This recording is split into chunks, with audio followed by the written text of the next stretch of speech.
now for something completely different. I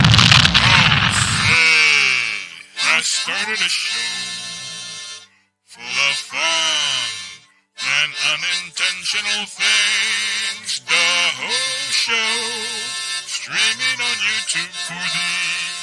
DaHoShow, the courts have compelled me to warn you, it's me you will see. Streaming and gaming and talking and fussing. DaHoShow,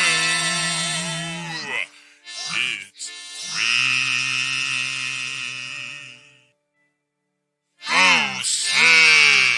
I started a show full of fun and unintentional things. DaHoShow, streaming on YouTube for thee. DaHoShow, the courts have compelled me to warn you, it's me you will see.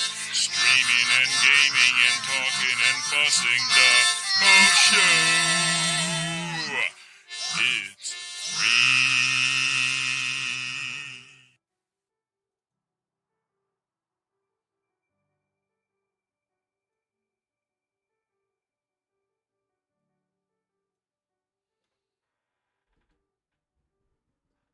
And welcome again to another exciting episode of DaHoShow.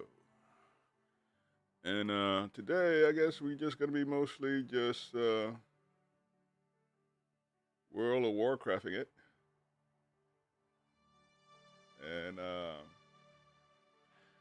And see what else comes up. Maybe today somebody will come and call me up, then maybe we'll be able to discuss a few topics or so. But you know, what will be will be. And let's see what we're doing here. We're gonna do this. There you go.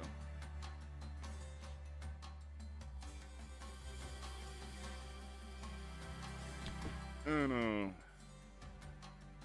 let me see. Oh, I've got Jay Leno on the tube. And let me see. Let me put somebody else on the tube. Yeah. I think this is it. Is it?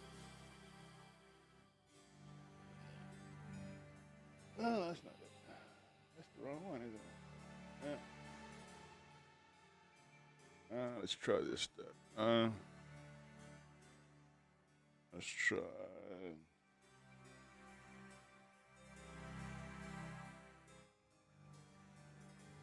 Let's try that. And so yeah, let's play some Warcraft.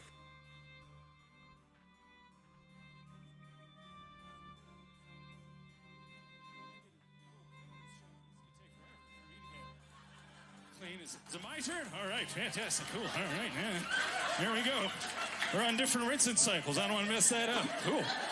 I don't recognize any of these. Oh, you got a condition 3 times. All right, let me get right back there. That was warm. Okay. This is boring, actually. Hey, I know you're naked. That's cool. But if I knew it's going to go this long, I would have put my Kindle in a Ziploc or something. Are you getting out? You getting out? Cool. Yeah. Take both towels. I don't need both towels. You know, we are out of hot water though, sweetheart. So it's all right. I'll just smell today. That's fine.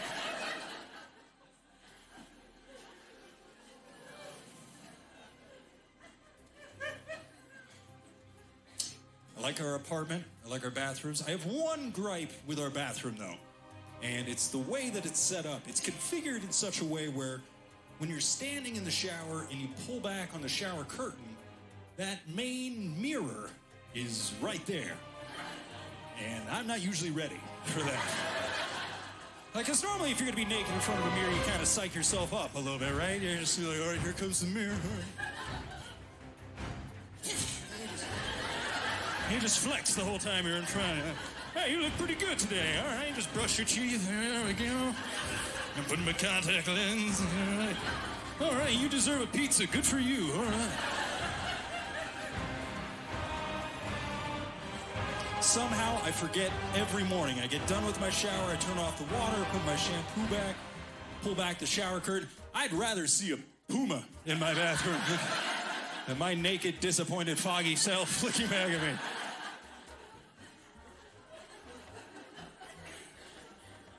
Also, whoever it was that designed the mirror to go down to here, we need to talk, because I've also discovered that kind of my personal self-confidence in my body is directly correlated to wherever I wrap the towel around myself. Like some dudes wrap it around here. Stop it. I like to go like right here. If I could wrap it around my neck, that'd be like a cape poncho kind of thing. That's the look I'd like. My wife and I, we did try and get into good shape for our wedding. I've never really had kind of a physical fitness goal to get towards. My wife does like to watch a lot of soccer, and and if you've ever watched soccer with a girl, it is because those players are ridiculously good looking and in tremendous shape. And it's actually kind of like a level of physical fitness that I feel like anybody can attain, which I think is why it's kind of even harder to watch. Like, I don't want to just see a whole bunch of me if I actually applied myself. Like this. I think that's part of the reason why soccer's had trouble catching on in the U.S. the way it has with the rest of the world, is that we like our athletes to just be genetic freaks. As I dared. So that when we watch it, we're like, well, I'll never be that big or that muscular, so I don't even have to try. Oh, so nice. Where's that cheese blizzard I was working on? And you can saw my chance. I would attack the Naga leaders and save you from captivity. And you can actually even watch other sporting events with a girl and feel okay about yourself. You can watch the NFL and be like, sweetheart, would you like it if I was, 6'6", 250 pounds? Would you even want that? No, that's too big. That's too many muscles. We couldn't fit on the couch when we watch Grey's Anatomy. You'd scare the cat.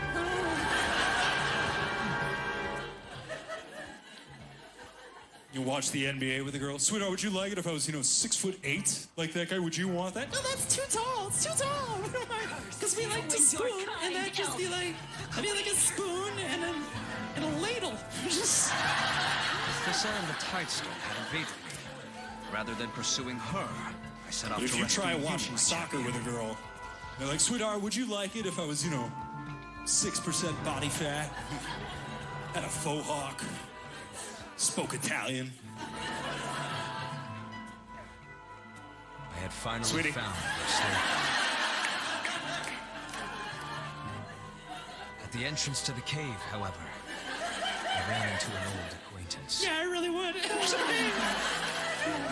just saying, you can do it. You guys are the same height. He's like 6 years older than you. He looks great. No, finish your burrito. I'm glad you like burritos. I'm just saying, he probably doesn't get winded when we make out. So. It's a fair point. That's a good point. You lead the Naga? Do you belong to a gym somewhere? Pretty sure? Not quite sure where it is. $16 keeps coming out of my checking account every month. I haven't really tracked it down yet, but I did used to belong to one gym where kind of one of the cool perks was that every month you got one free personal training session with one of their big trainers, which is cool because I don't know anything about working out.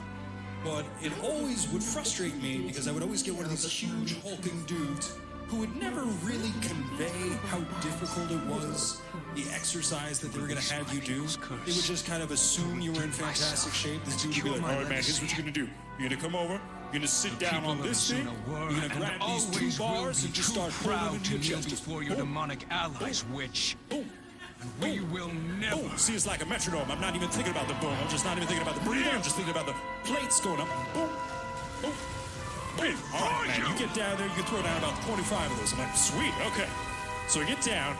I grab. All right. That's. Did you take the safety off on that? Because that's It's not moving. I'll try to. Okay, so I get down. Okay.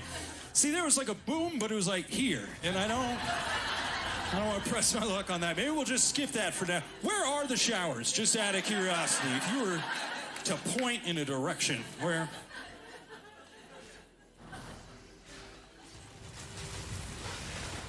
My whole level of personal fitness was, my goal was actually set for me kind of by my wife. She bought me underwear for Valentine's Day one year. Didn't know you could do that.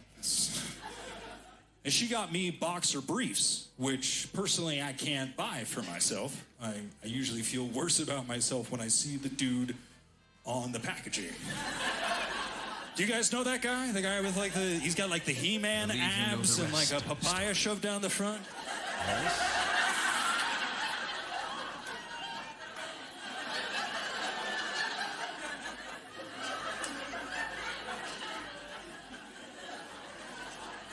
Don't blindly. So he's got that cocky look on his face like, are we filming? I'm not even flexing, I just wake up like this. I opened him up and she's like, go ahead, try him on. I was like, okay. I tried him on, I was looking at the box and like, not even close. I think these are broken, sweetie. They are comfortable though. I've totally converted. I love boxer briefs now. And guys, if you're thinking about making the switch, a couple of words of warning. First of all, never wash them in hot water. Or dry them on the high setting on your dryer. I have a couple of pairs of those where my butt hangs out the bottom a little bit. I look like a Hooters waitress when I walk around the house. It's not even a special occasion kind of thing. It's not. Here's another thing to look for, and I don't think this occurred to my wife at all, but make sure they have a fly on them. Seriously, they sell underwear for men that doesn't have the little door in the front. I don't know who they're for. Mannequins? Lego people? I'm not quite sure, but I didn't realize that that was the pair that I had on until I was in a public restroom and I rolled up to a urinal.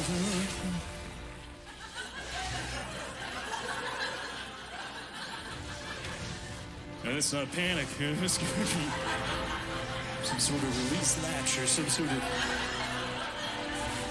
button fly. Kind of what am I wearing? Is it? Well, hold on a second. Nope, not on backwards. That was my last guess. Finally, after a couple minutes, I was like, you know what? Screw it. Let's pretend I'm 6. I pulled my pants all the way down. There we go. That's nice. That's breezy. Why did I stop doing this? This is very comfortable. Hey, what's up, dude? I'm sorry. There's no door. I had to pull them all the way down. It feels nice. No, I don't want any money. Thank you. Just not allowed to go back to that Target in particular, which makes a lot of sense. So.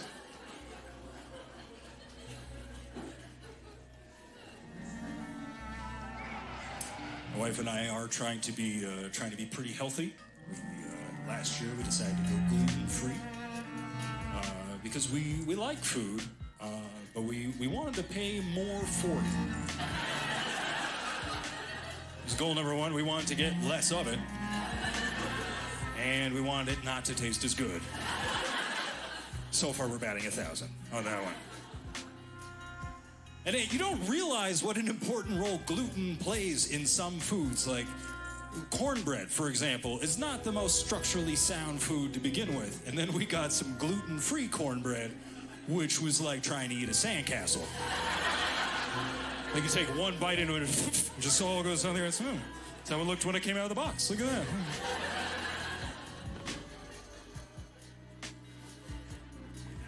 You do find a lot more gluten-free food at other places, though, and particularly in Seattle, where I'm from, it starts to spread out a little bit. You don't have to go to Whole Foods, which is good, because I can't afford Whole Foods. Not yet. I keep checking every once in a while. Like I keep checking it out every once in a while. I'll step in. I'm like, nope, not yet. Okay, it's too nice, too fancy. In particular, the produce section, I feel like I always walk into first, and it looks like nobody's ever bought anything in the produce section at Whole Foods. It's these perfect pyramids of fruit and vegetables, and like if somebody does buy one, a guy has to run out from the back and put another one out there. Like ball boys at a tennis match, they're just sitting there just waiting. Somebody put it apple! What?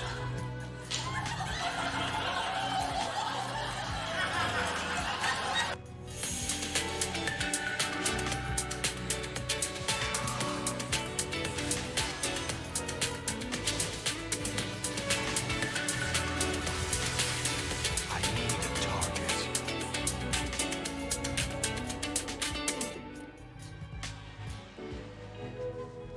Person in this room.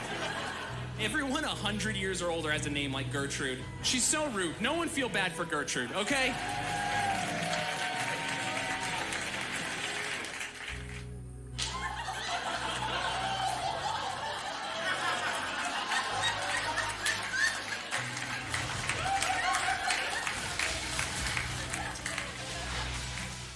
That's not an omen or anything, right? That's not... Cool. You guys can edit that out, right?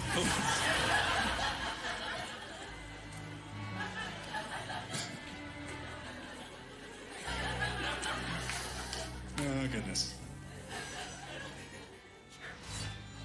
The most embarrassing thing for me whenever I go to a Whole Foods is discovering a new fruit or vegetable I've never heard of before.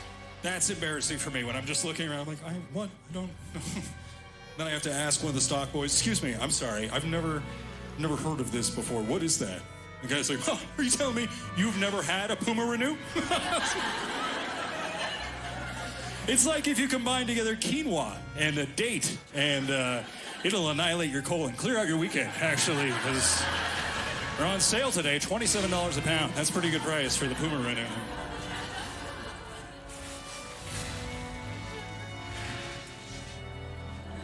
Like I mentioned, I do live in Seattle, which is a good place to be kind of gluten-free and kind of crunchy and such. Crunchy, it's a good word, yeah. We like our healthy food. We don't have a lot of, we have a lot of rain, not a lot of sun, obviously. I'm starting to the point where I just don't even like the sun anymore because I never tan. Like, that would be great if that could happen. I just go white, burn, peel. That's all that I get. And you know, a sunburn more than anything now is just embarrassing because I feel like when you have a sunburn, it's basically just wearing a sign around your neck that says, hey, I have no idea how the sun works. 35 years later, big ball of light, go figure. And I'm glad I'm married because it's hard to pick up on ladies when you're peeling and you basically have the last form of leprosy left on the planet. You'd be like, hey, where are you going? Here, take a piece of me with you. It's too far away. Sun seems to take people by surprise up in the Seattle area. I can't tell you how many times at the beginning of the summer, people will come up to you and start conversations being like, hey, it's staying light so much later. Have you noticed that? Like, it's been getting dark at 9:15, and then like 2 weeks ago, it was getting dark at 8:45. I'm like, well, yeah, this happened last year. I had a friend of mine come up to me the other day. He's like, dude, this sucks. I guess boating season's almost over. I was like, well, you obviously have much more money than I do. I've never noticed boating season, really. I don't even know what boating season is, to be honest. I don't know if you stop hunting them at some point, or if they're under 20 feet, you throw it back. I don't know. I would like to have a boat. That sounds nice. There are a lot of money up in Seattle now with Amazon and Microsoft. People are getting big boats, getting yachts. I was recently introduced to the term mega yacht. Somebody had parked one off the shore of Seattle. It was a mega yacht that was worth $110 million. Right? You can't even wrap your brain around that. However, I think the most fascinating part of it was that just to fill it with fuel cost $400,000. Right? Because I've been on a boat before when it's pulled up to like one of those little gas docks. You can't do that with that sort of... You just pull up there. Hey, what's up? How's it going, man? Cool, you got gas? Sweet. I'm gonna need all your gas. All of it. Do you have friends with gas? Call them too. I'm gonna need all the gas you have. Do I press debit? How does this work? It's $400,000. You can't negotiate. I have gold. Will you take gold? I just have a big bag of gold. That's what I...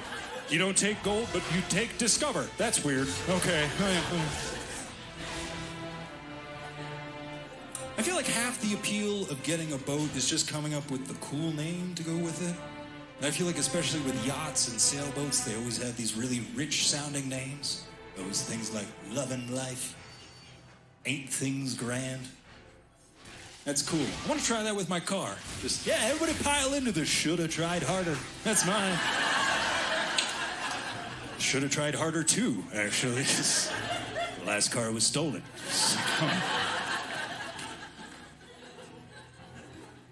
That was a new experience that I had to deal with last year. My car was stolen. I don't know if anybody's ever had their car stolen before. I didn't love my car. I was also not done using it.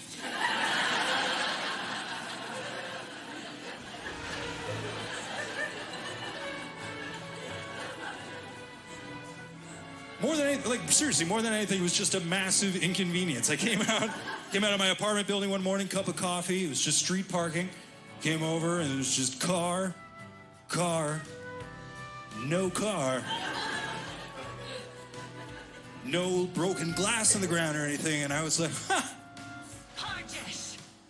I totally forgot where I parked my car. That's absolutely amazing. Because you don't just default to evil or anything. You're like, no, I'm an idiot. I probably forgot where I parked it. Walked around the whole block, chuckling to myself. It's gonna be so funny when I find my car. It's gonna be hilarious. I make a whole loop, come back around. I was like, yeah, all right. Now I need to make a phone call, apparently. And there was a part of me that thought, you know what, maybe my car was towed, because my car had been towed before. I had some parking tickets with the city of Seattle. I thought my parking tickets were decent, although according to the city, I also had several outstanding parking tickets. So, not to brag, but they don't give those out to anybody. So.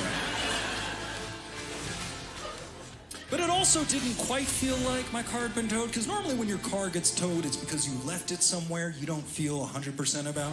Like maybe you're in a big hurry to get somewhere, you get like the last spot on the curb in front of like the restaurant you're going to, but then like the back third of your car is hanging a little bit into the crosswalk to the point where as you're walking away, you're like, I don't know if that's gonna be there. You say to your friends, guys, if you don't mind, I'm just gonna move my car quickly. They're like, well, what are they gonna do? What are they gonna tow your car? And then your car gets towed. And those people disappear. They will not drive you to a tow yard. So I called the police. I called a buddy of mine who lived about a block away, whose car had been stolen a month earlier. And I was like, hey, dude, I think my car got stolen. You just went through the whole thing. What do I do? He's like, oh, man, it's terrible. Just call the police. They'll start walking you through it, and they'll get in touch with your insurance and everything. I was like, all right. He's like, when do you think they stole your car? I was like, I don't know, like 2 a.m. or so. He's like, ugh. Why, Zeltrus? Don't you wish you could have caught the people stealing your car? I thought you despised me. Yeah, no, actually, not at all. You've met me before. Like, what would you imagine I have done? I just would have walked out and said, hey! The Queen herself is worth following. The Night Watchers are yours to command once more, my prince. That's not yours! Hey! Wow, they're stealing it faster now. All right, that really bothered me. So I called the Seattle Police Department. I said, yes, I believe my vehicle's been stolen. They're like, okay, what kind of car do you have? I was like, I have a 1998 Honda Civic. And then, what car do you have? I was like, I have a 1998 Honda Civic. And then, people chuckling, they're like, oh, I've stolen one of those. Yeah. Do you have a Civic? It's a very easy car to steal. I never realized how easy it was to break into, except for one time, I accidentally bumped into it a little too hard, and the driver's side door opened and the engine started. Which I think is a design flaw at some point. I called the police. I was like, I have a 98 Honda Civic. They laughed. And then they're like, yeah, that's gone. Probably not going to get the back. Just get in touch with your insurance. So I called my insurance agency, and they started walking me through the process, asking me a lot of questions about my car, about the condition it was in, to kind of determine what the value was going to be. And my car was not in great condition because it had gotten to a point where I'd had it ever since high school, and now it was just about kind of getting from point A to point B. It's not cool anymore. It's just your car, like a gain of personality. I don't know if anybody else named their car. I named my car. I named him Doug. which I know is not a fancy kind of name, but it fits because he had one headlight that kind of looked off in another. He just gave off this kind of vibe, like it was just... But he had a lot of cracks and dents and scratches and things, just didn't look very good. So as this woman is asking me all these questions, I figure she's gonna get to the end and be like, okay, based on our calculations, we'll be sending you a bag of gummy bears. I didn't have high hopes. Somehow it got to the very end and she said, okay, based on our calculations, we're gonna be sending you a check for $4,200. And I said, yep, that sounds right. And I hung up really fast. And I took the $4,200, combined it with my wife's sterling credit history, and together we got a new car, which was great. Follow up on that story, about 8 months later, I got another call from the Seattle Police Department. And they said, hey, we've located your vehicle. I was like, that's okay. I don't want you guys to go out of your way or anything. We've all kind of moved on. He was like, no, it was abandoned in a neighborhood. We've towed it down near the stadiums. You can go down and take a look, see if any of your personal effects are still there. Also, we've been in touch with your insurance agency. They're sending somebody down there as well. And my first thought was, oh, no. They're going to want some of that money back. I guarantee you.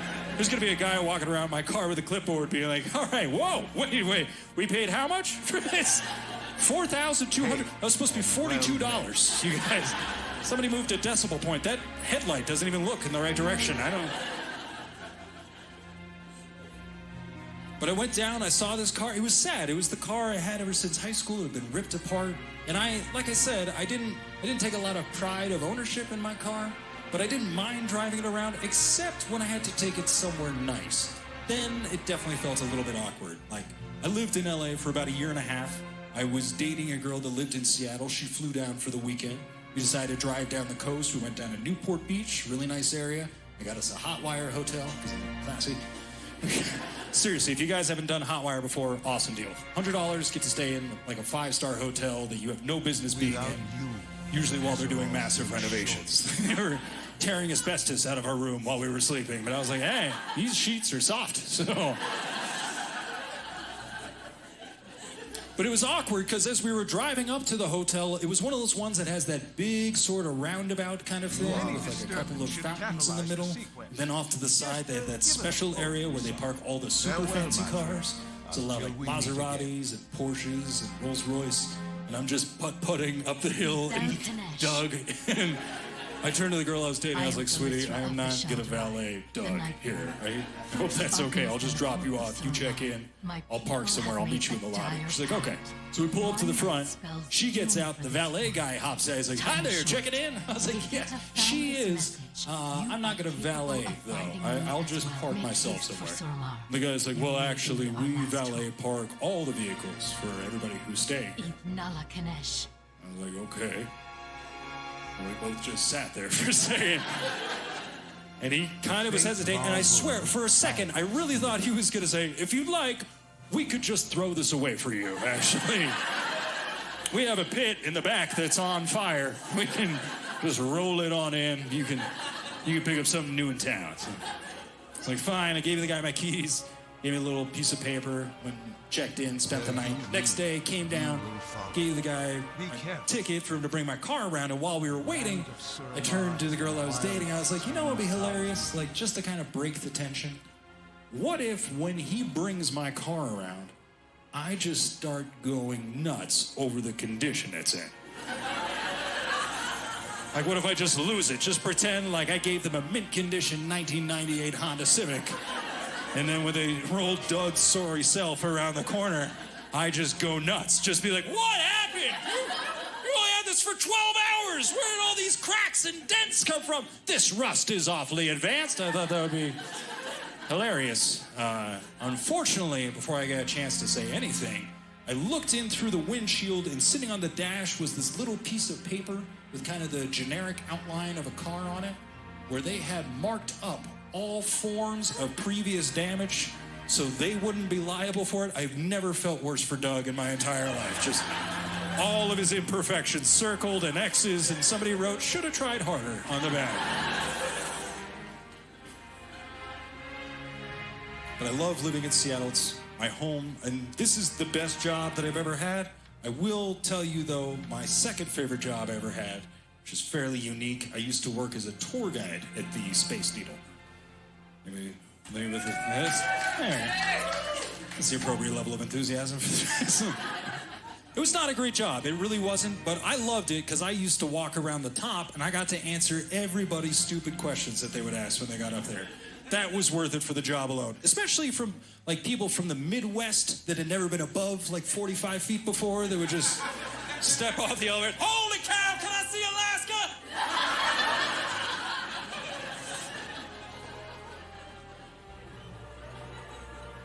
Can I see Alaska? Can I see Oregon? Can I see Canada? Can I see Hawaii? Can I see China?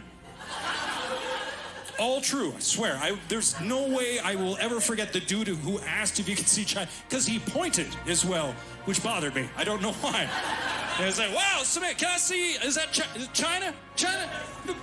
No. No, you cannot see China, sir. Not today, at least. It's foggy.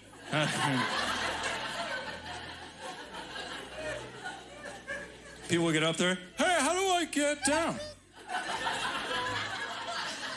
How did you get up? People would point at the elevators. Does elevators go down? No. No, they do not. Those are just our upvators, actually. I'll tell you how it works. They come up once. We have to throw them away. Actually. I'll tell you how it works. They come up once. We have to throw them away. Actually.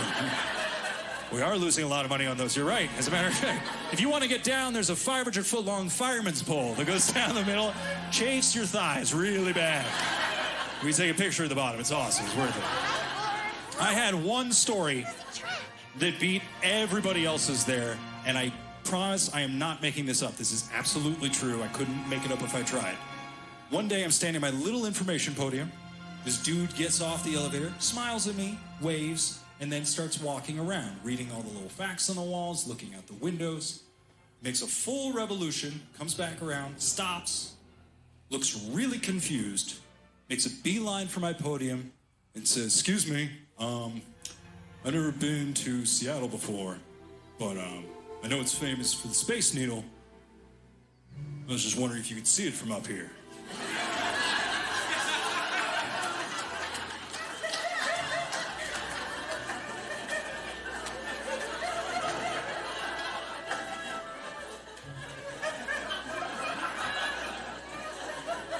She must have come this way.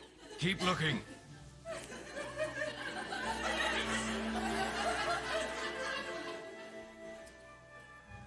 I said, well, you're never gonna believe this. But as you may have noticed, when you were getting off the elevator, reading the stuff on the walls, looking out the windows,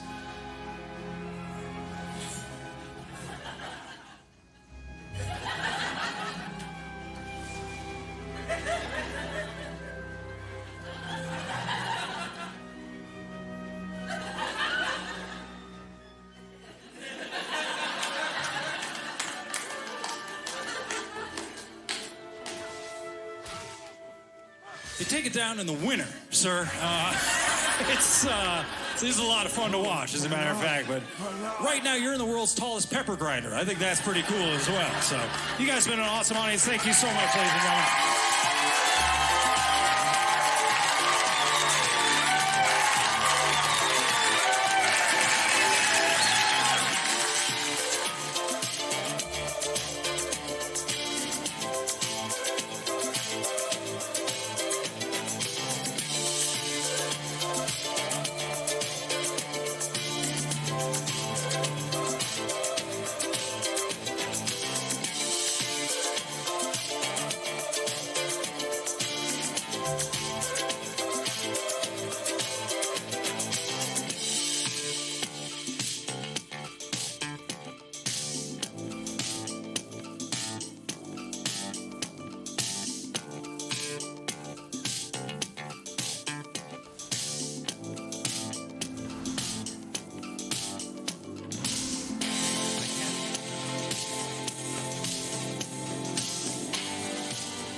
Nala Kanesh. Amazon employees earn at least $15 an hour, but $15 is just the start. That's why we pay more where the cost of living is higher. We'll keep doing a better job for our employees, whether they're here for a season or a career. Ladies and gentlemen, put your hands together for Shell T.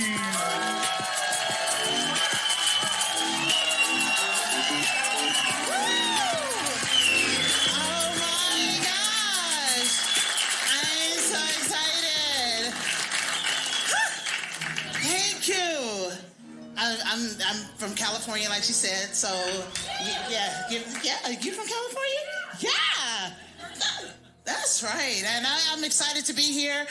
Some of my friends were like, Provo is really diverse and all that, and I'm like, I'm okay with that. I am some of my friends' only black friend, and clearly now I'm yours.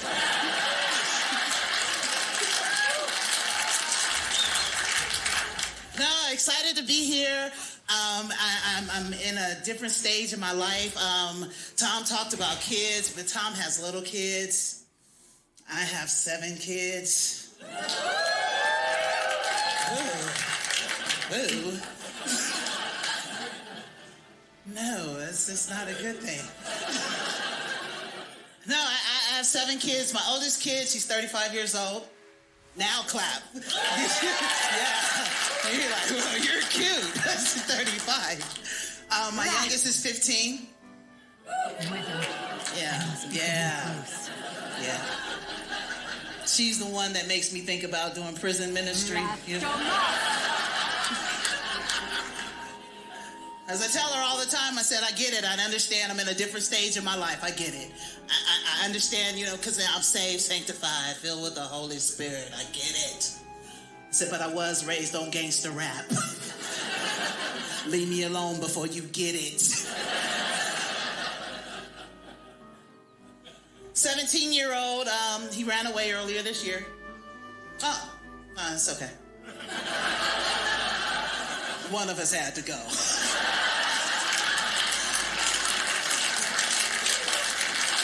Figure since I pay rent, it might as well be you. Seriously, my 17-year-old walked around my house like I lived with him. Not only like I lived with him, but like I lived with him and I was behind on my rent. Can you not see that elephant has forsaken us? Anna! Kids nowadays, they're different. They're different. And I understand now because kids nowadays, they're getting raised a little differently. Do you guys remember a television show used to come on a long time ago? The Nanny? Y'all remember that? It used to blow my mind. Because I used to watch the show, and it would start off the same way every time. Every time. It would start off with the parents being interviewed, and the parents would be like... I just don't understand. He's so demanding. And I'm like, he's 3. The show would get to going on, and the nanny would tell the parent to discipline Timmy. Timmy going off. Mommy, I hate you, I hate you, I hate you. And hit his mama. The mother would be all discombobulated. She wouldn't know what to do. She'd be stuck. The nanny be standing in the corner like this. Then remember, she would come over there and she would go, no, no, no. This is not acceptable. This is what I need you to do. I need you to come down to his level, look him straight in the eye, and firmly say, Timmy, you get a time out. See, Provo, I know I'm in the right place.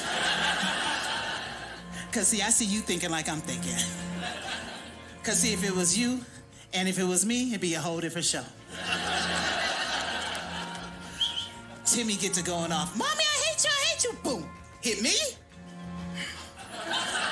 Commercial.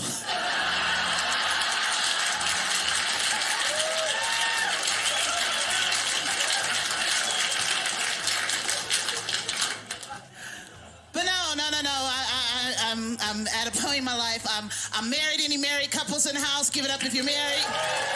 Yes. Ooh, that's what we do in Provo. We get married, okay? 23 years. 23 years. I've been married 23 years. Amen. Amen. And now I'm at that point in life where I absolutely love my husband. And I also like him. You know, anybody know you've been married? God knew what he was doing when he separated love and like. Love is everlasting. Like truly comes and goes. Amen. I mean, shoot. I don't like zucchini, but I love to eat. 23 years, though, you know, and I got to give it to my kids for the amount of time that we have been together and how long we've been together because, you know, 23 years is a long time. You go through some ups and downs and you know, we got to a point that we were going to kind of end it. We were going to just kind of go and get divorced. And we started going to court and things like that. And, you know, then we got into a battle about the kids because neither one of us wanted custody. It's like, you get the kids. No, you get the kids. Well, forget it. We just gonna stay together then.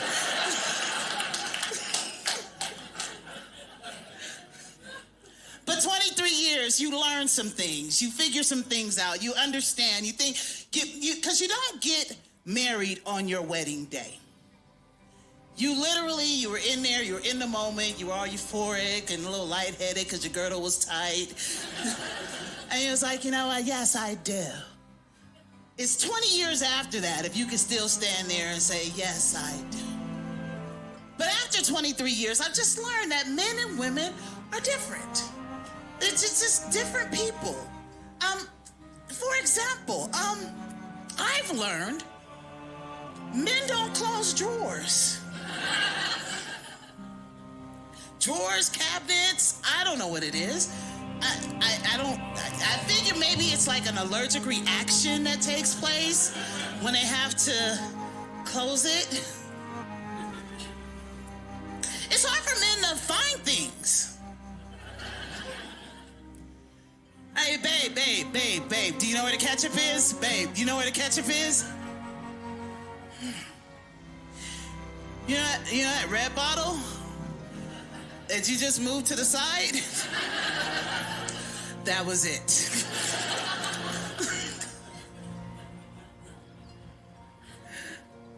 After 23 years, I don't know where my husband's keys are. Babe, you know where my keys are? No, honey, I don't know where your keys are. Next day, babe, you know where my keys are? No, honey, I don't know where your keys are.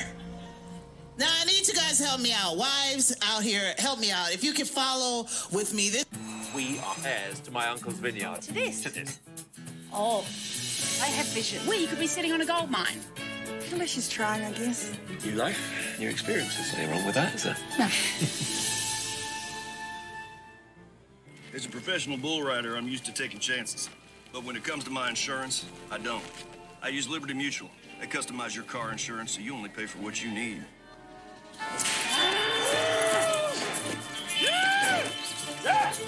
And by switching, you can even save $665. Hey, Tex. Can someone else get a turn? Yeah, hang on. I'm about to break my own record. Yeah! Only pay for what you need. Liberty, liberty, liberty, liberty.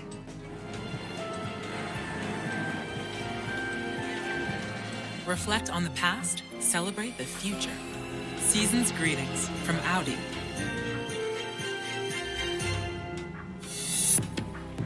With AmeriSave's consistently low mortgage rates, you can afford that pool you've always wanted and that your friends' friends' friends have always wanted.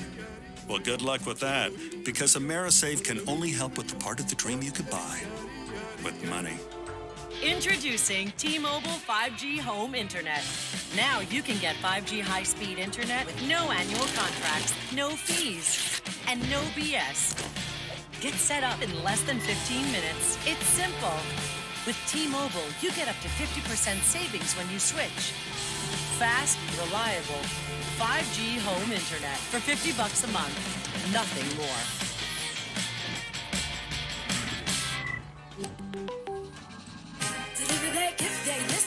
Let's get lit day. Ho, ho, ho day. Celebrate the holidays with edible. Be sweet today. Edible delivers, even on the same day. Just order online. Now, I need you guys to help me out. Wives out here, help me out. If you can follow with me, this is what I tell my husband. And if you can catch on, just ride this out with me. If you put your keys, come on, y'all, in the same place every night, the next morning, you'll know where they are. Can we give God a hand praise? Yeah, husbands, I don't know you. Wives, mothers, we put a lot into our family, we put a lot into our children. And I got to a point in life where I decided I was going to do some stuff for me. I was going to take care of myself. So I started working out. Yeah, clap.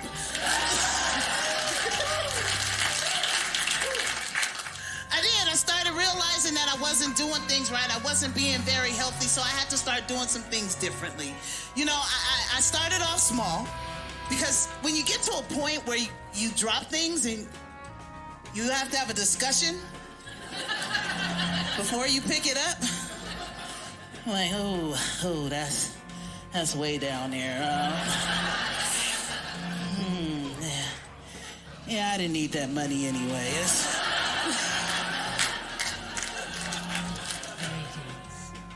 So I started doing simple things, you know what I'm saying? I started walking. Yeah. Oh, into the restaurant instead of using the drive-thru? Baby steps. But actually, I joined this club. It's called P2P. And it's extreme workouts and things like that. And throughout the process, I lost 40 pounds. Yes. I see you over there with that little smug look on your face, talking about, well, dang, how big was she? Take care. The withered ones prowl the earth, ravenous in their hunger for magic and flesh alike. But I did. I'm in better shape, in better condition, and I learned a lot of things. I learned a lot of things throughout this process. Like, do you know God created us perfectly? We are created perfectly. You guys know the normal temperature for the body is 98.6 degrees? Yes. Look out. A little higher, it's a problem. A little lower, it could be a problem. Perfectly. I learned throughout this process that when we eat things that are a lot of processed foods and things like that, that what our body does is it doesn't recognize those things. So it starts to build fat around it to protect it because it doesn't know what to do with it. So I was like, oh my gosh, all this time, I wasn't fat. I was overprotected.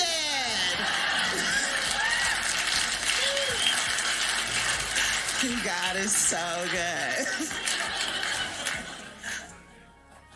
I also learned throughout this process that there's sometimes that there's things that happen to us, certain things that we eat, and it's not even like weight. Sometimes we're just bloated.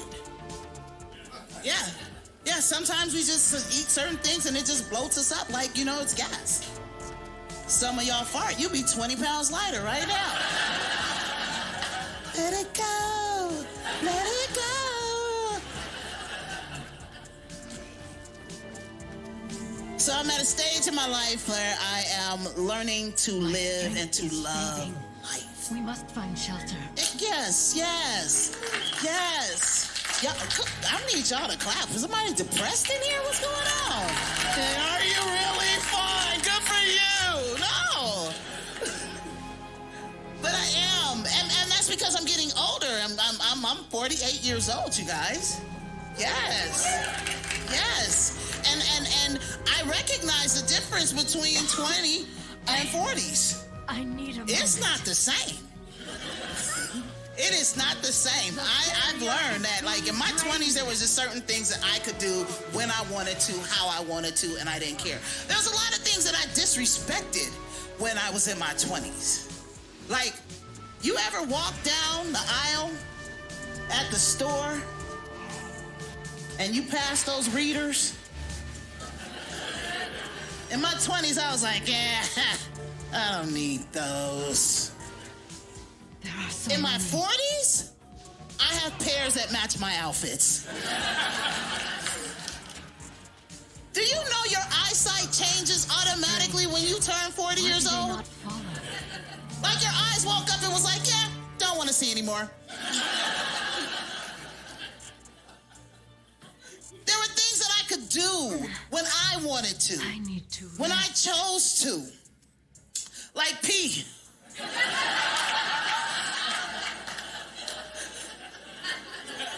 In my 20s, I could hold it for all day long. Oh, I'm fine. We ain't gotta go. No, we're fine, fine. In my 40s, I'm like, whoa, whoa, whoa, whoa, whoa. Whoa. Whoa.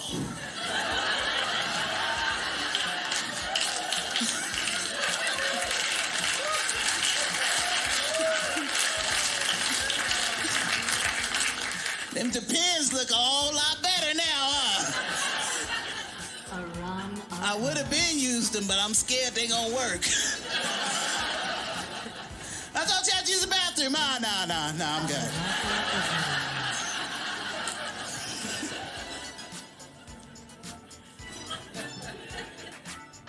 So my 40s, you know, your body starts to change up, and then I'm almost 50. I'm just hot. Hot. I don't care if the air conditioner's on, I'm hot. In the morning, I'm hot. In the evening, I'm hot. Hot. Now, men, I'm gonna need you to... There's a couple of things you're just never gonna understand. It's a lot out there, but I'm gonna give you two. Childbirth and hot flashes. You're never gonna get it, don't even try. As a matter of fact, when you try, it makes it worse. Husband gonna tell me, oh, baby, you're gonna be all right. Really? Well, the next time Satan is tap dancing on the back of your neck, wearing a winter coat and smoking a cigar, then we can talk. How about that? But it's okay because I understand what's happening. The body is going through the change and it's taking its course. And it's okay because I don't want any more kids. It's what I hold on to. As the furnace goes up and I go, okay, the eggs is getting burnt away. Okay, thank you, guys.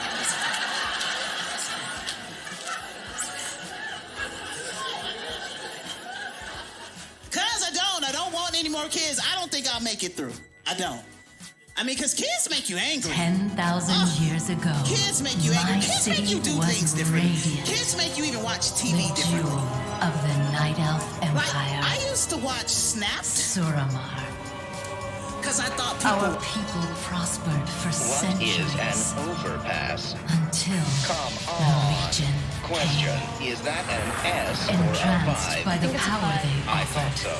Our queen betrayed us Frustration to loading. the ruin of the Nobody world. wants more robot tests, but we can As all use more destruction ways to grew save. ever closer, a desperate choice was made. Error. To conjure a powerful shield that would save our beloved city. It worked. Centuries passed. Without moonlight, without sunlight. To survive, we turned to the night well, a font of great power in the city's heart. Slowly, it changed us. And ultimately, drew the Legion once more to our gates. They offered us a trade. The Nightwell for our lives. As the elders planned their surrender, some of us rebelled. We failed. Now the devils have taken Suramar. And by the curse of the Nightwell, I am damned to wither away as my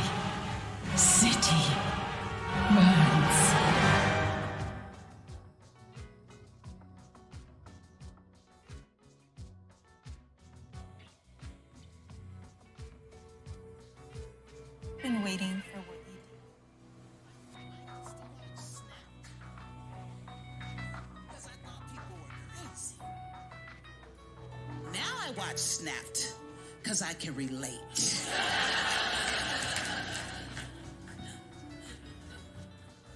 Watching CSI, trying to learn how to get past the first 48.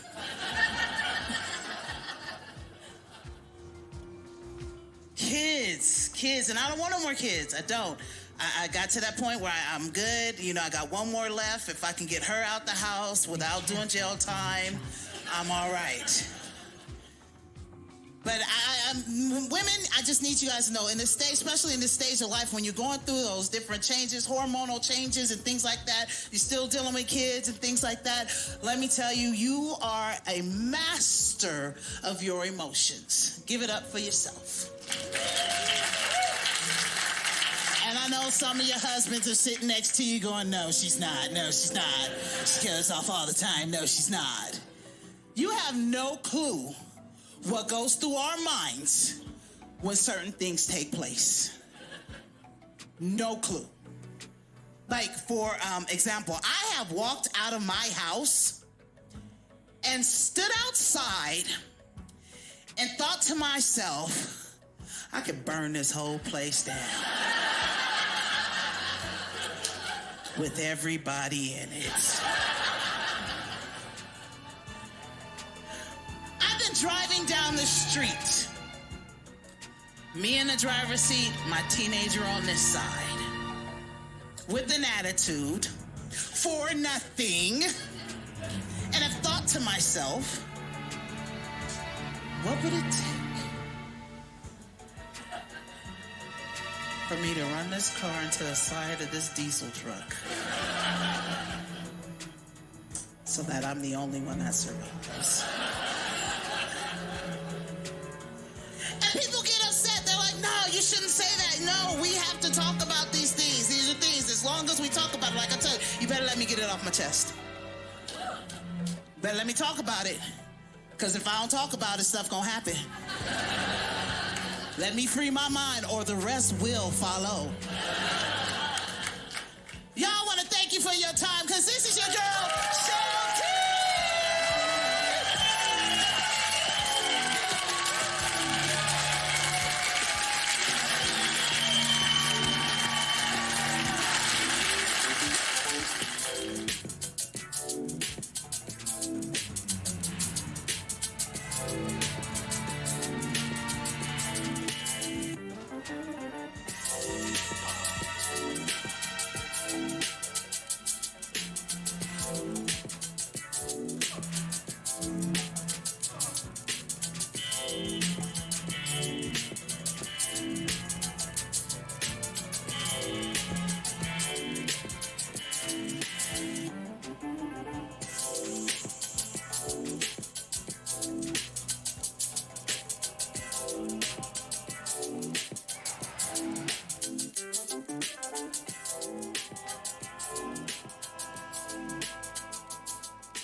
You probably think Visa is a credit card company, huh?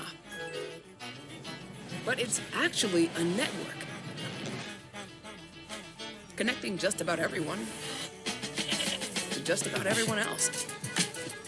It can open eyes with a cup of coffee and change minds about what makes a business a business. And it is working to connect everyone, everywhere. So, meet Visa, a network working for everyone. Time to turn talk into action. Step 1, fire up your BetMGM Sportsbook. Step 2, make your pick. And step 3, showtime. Now that hunch has some weight to it. Every play, every game means something more. Because now, you're betting with the king of sportsmen.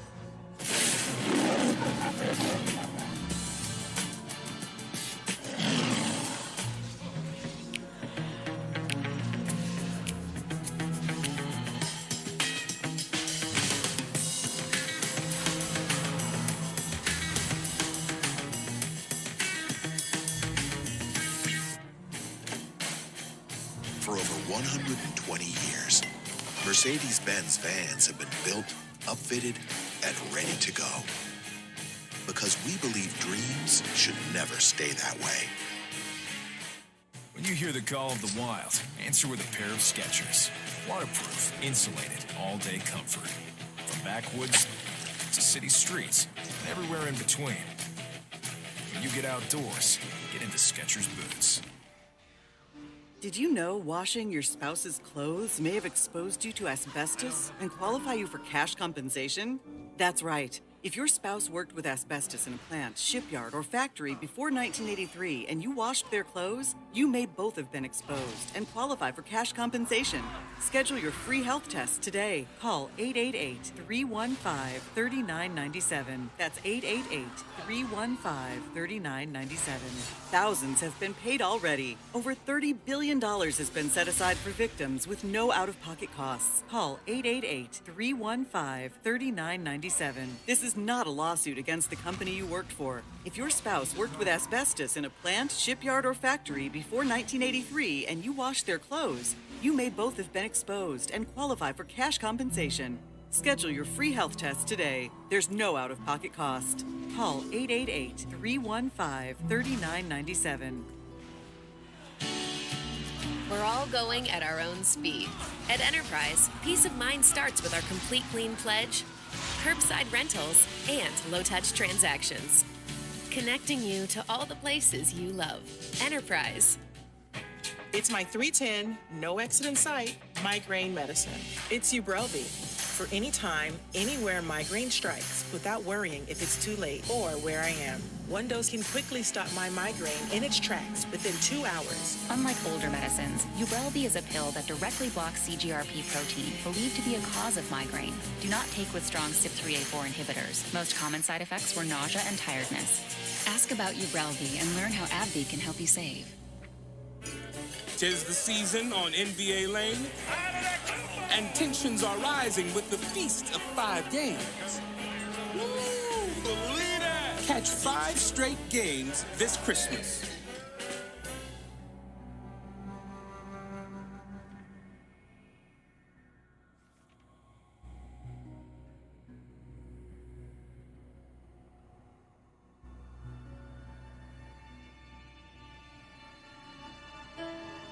What if your resume was more than a resume?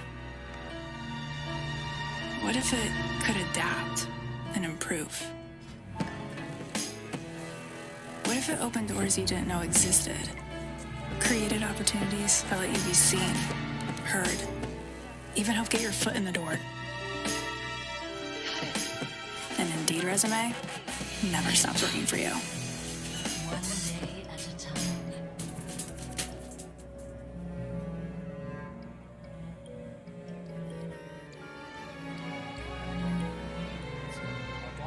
Abstract.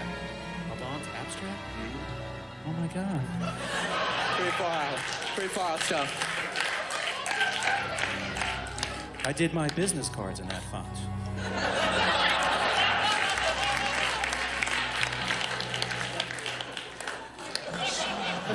Avant abstract? Oh my god. Avant abstract. Oh my god. Thank you for coming tonight. It's being a good sport. Did you come up with that name? This guy. Oh, the guy you won't sit next to? He scooted over. Do you stand behind that name? Yeah, I support it. You support it? Yeah. What do you play? I play drum. Yeah, the rhythm section's here. In the middle of the bedroom floor, which frosts my wife. That's her word when she's angry. That just frosts me, Jeffrey. If I'm not frosting her, I'm driving her up a wall. That's another one. Kids would come in. Where's Mom? She's up the wall with frostbite. That's all I know. You won't believe what put her there, man. It was that pair of underwear in the middle of the bedroom floor. You're looking at the most powerful piece of cotton on planet Earth. Much better. So I leave my underwear in the middle of the room. Would she come to me and say to me, pick those up? That's 3 words. Hey, pick those up. 3 words! Not so different. Would she say it? No, because that would be simple, direct, and right to the point. And at that moment, we would be communicating at the highest human level. the way God the Creator intended it, through language. She looks at me, looks at my underwear, and then asks, "Are those yours?" I sure hope they are, otherwise I got a few questions of my own.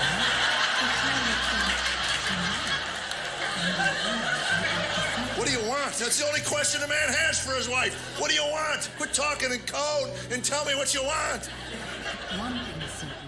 Ley-line energy. My favorite question, we weren't married 2 months. I'm leaving the house. I got golf clubs on my shoulder, got golf shoes in my hand, and everybody knows what she asked me. Where you going? I was only married a couple months. I didn't know any better. I looked at I'm going bowling, Columbo. What do you mean?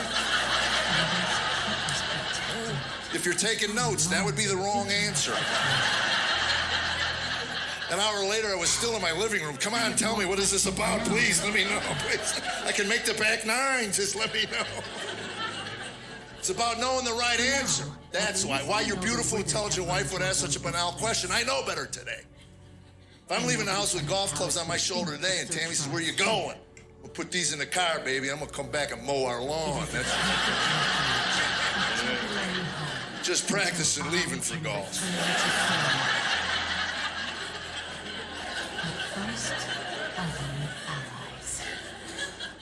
You got to know your love language. I read a book. Some guy wrote a book, Dr. Gary Chapman wrote a book called 5 Love Languages. According to Dr. Gary Chapman, there are 5 languages of love between a man and wife. Tammy and I read that book twice in 1 week because we didn't see our love language in there. Yeah, apparently bitterness, sarcasm, not part of Dr. Gary Chapman's love life. That's all I noticed. My parents had their own love language. 57 years they were married before my mother passed away. That last Christmas, we knew would be Mom's last Christmas, so it was a special one. We knew this would be it. So anyway, we were all sitting around watching television, the movies, Wonderful Life, those Christmas movies. My mom's doing her crochet, my dad's in his chair, and he starts serenading my mother in their love language. 57 years of marriage.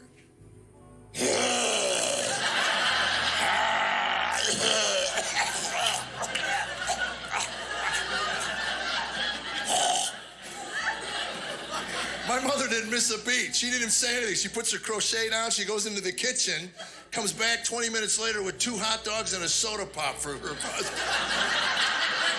How cool is that?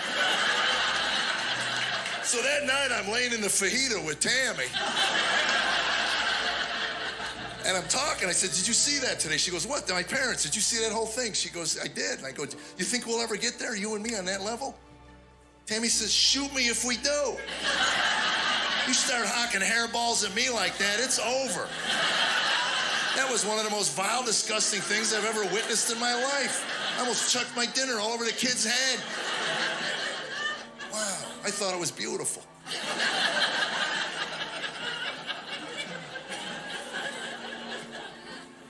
I married a tough one. Tammy's a tough, tough woman. First thing she did when we got married was take my spine away from me. She did. She keeps it in her purse. It's handy in case I have to do something manly.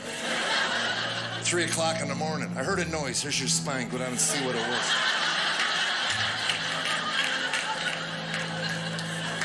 I hate that wake-up call. She hears a noise. I got to go down and see what it is. Well, if you were sleeping, you wouldn't have heard it. So go back to sleep, you won't hear the next one. Trust me, he's trying to be as quiet as he can. He'll probably apologize for waking us up.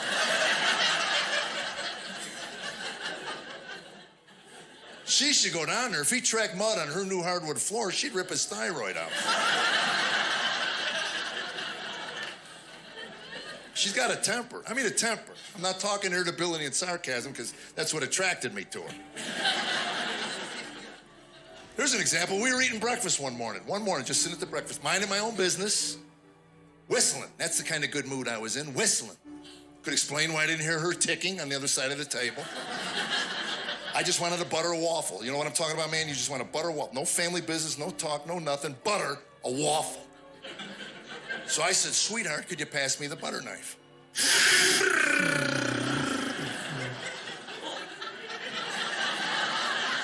Of course, now I'm thinking, Something must be bothering Buttercup. So I ask, something on your mind? She says, I'm fat. There's not a man in this room knows you can't respond to that. There's a twitch of the eye will get you killed at this point. If you're a newlywed, trust me, your wife ever says she's fat, you become mannequin man. You don't move a muscle. You certainly don't say anything. Just let her finish her thought, dig the knife out of the wall, butter the waffle. Then she says we're joining a health club. Did you hear what I said? I think I heard you say you're fat and we're joining a health club. That was the wrong answer. Spoon.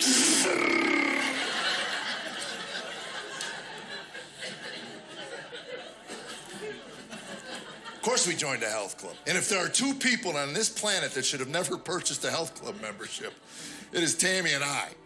Trust me, I haven't moved with any purpose since I won the race at conception. Trust me. Yeah. I don't want to brag, but I outran about 4 billion that morning, and I'm still exhausted. We're lazy people. We're not ashamed of it. We've actually woken our children up to get the remote control for the television. We've had an exercise bike in our bedroom for 10 years. It's got about 1.5 miles on it. And most of that was put on by the grandkids sitting on the floor just spinning the pedals.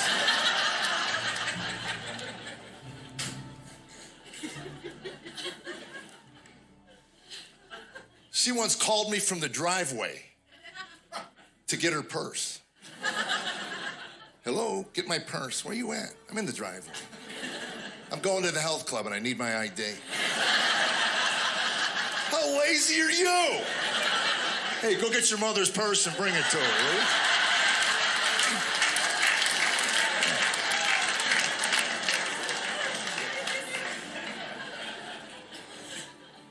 We've tried, you know, I've tried things. When I was in my 20s, I tried skiing. When I was actually, I got knocked unconscious by the chairlift. I mean, yeah, it's funny now. But if that wasn't humiliating enough, the insurance company that I had at the time wouldn't cover my head injury. I'm not making it up. Guy called me up at home and said, you got hit in the head with a chairlift. I said, yes, sir. He goes, wow, that makes you a moron. And we consider that a pre-existing condition. They had me. It was a loophole.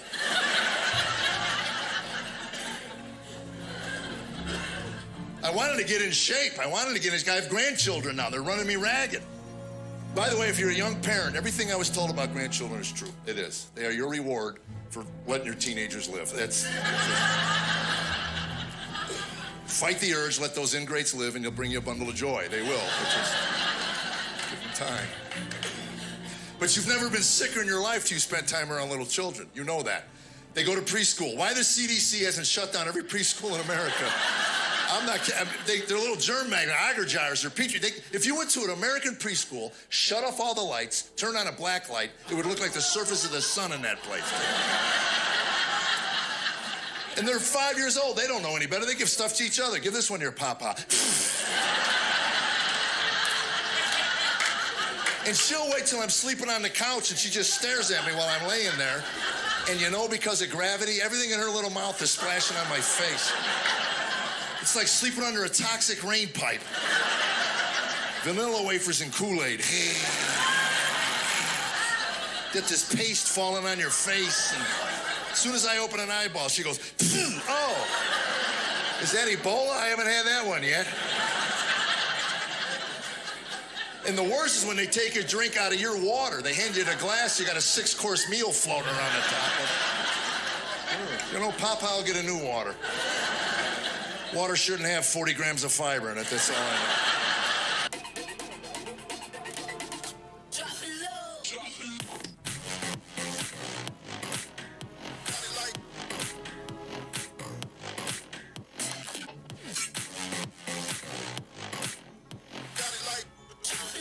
The sacred peace at Eleanor is broken by harpy and spirit alike. Restore the tranquility that my people's ancestors deserve. The gang's all here. We got a lot to cover. This will be the most important mission of your lives. We got plenty of bullets over here. No, we don't. He's lying. Bam, bam, bam, bam, bam. Every glass of Tropicana Pure Premium Orange Juice has a million little sips of sunshine. It's 100% of your daily vitamin C and 100% delicious, making every moment in the morning brighter. Tropicana, sip your sunshine. They do the incredible. Help save lives. So can you. Your CSL plasma donation can help create 24 life-saving medicines. Make over $1,000 your first month. Help save so many lives. Donate at CSL Plasma today. Thanks, Maddie. You guys. Love you. Thank you.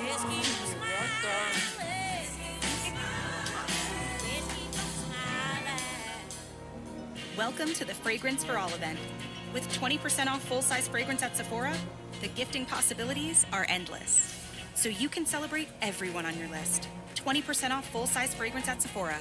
Ends December 24th.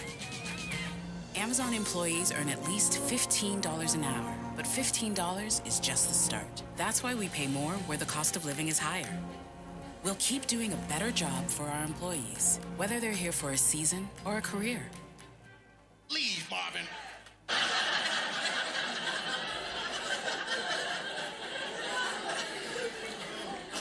And they live nearby, which is really, really cool. We see them a lot. And my son brought her over one day. He thought it'd be funny to teach my 5-year-old granddaughter to give me a wet willy. Yeah, it's funny now. But, so I got her on my lap, and I'm bouncing around, and she's licking her finger, going, "Hey, Papa." You know, and it's kind of amusing, you know. 30 seconds into it, she goes, "Papa, I got pink eye." What? Man, squirting Perel in my eye. Oh, my God, I'm going to die.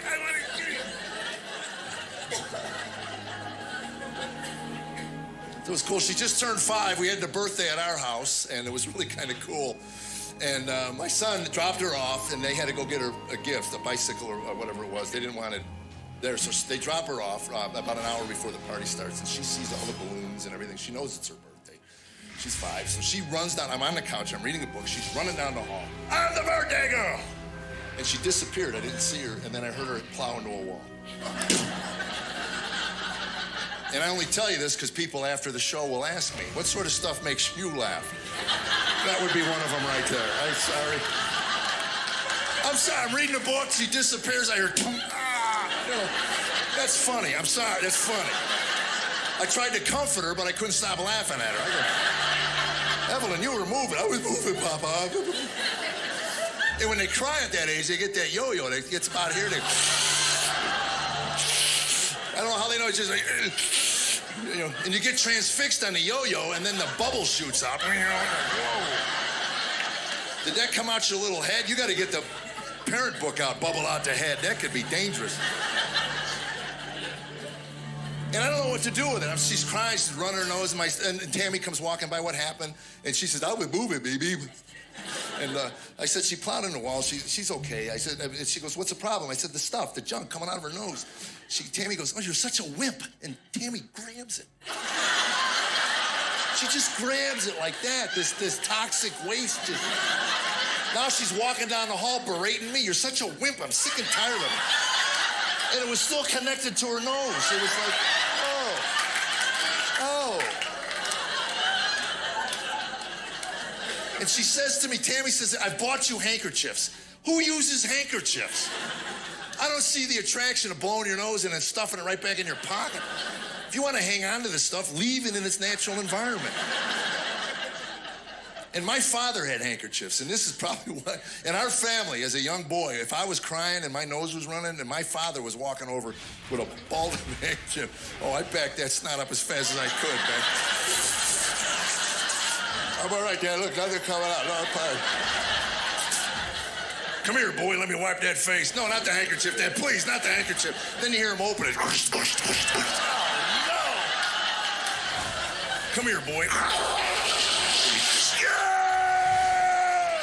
Oh, that hurt.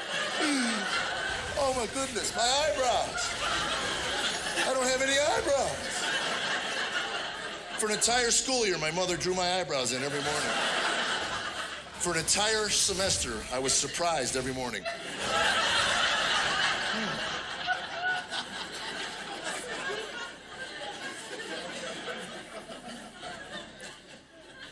You tell yourself as a parent, when they get older, it'll be better. That's what you tell yourself. Teenagers. I believe teenagers are God's revenge on mankind. I really do. I think one day the good Lord was looking down over his creation and said, let's see how they like it to create someone of their own image who denies their existence.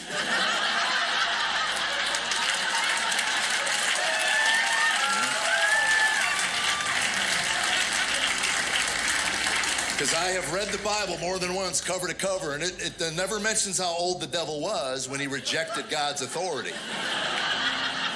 If I'm guessing an age, I'm saying 16. Devil got his driver's license, drove to Georgia, that's all I know.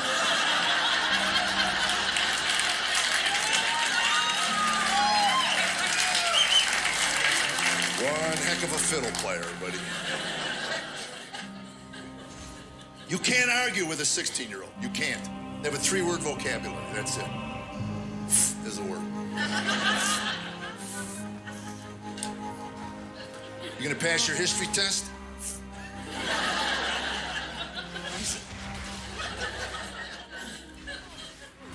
Is another word. No, you can't spend the night at your friend's house. You flunked the history test. And then that word whatever drove me insane. It affected my nerves. Because when it would come out of their mouths, I'd immediately boink them right in the eyes. Whatever. Stop that.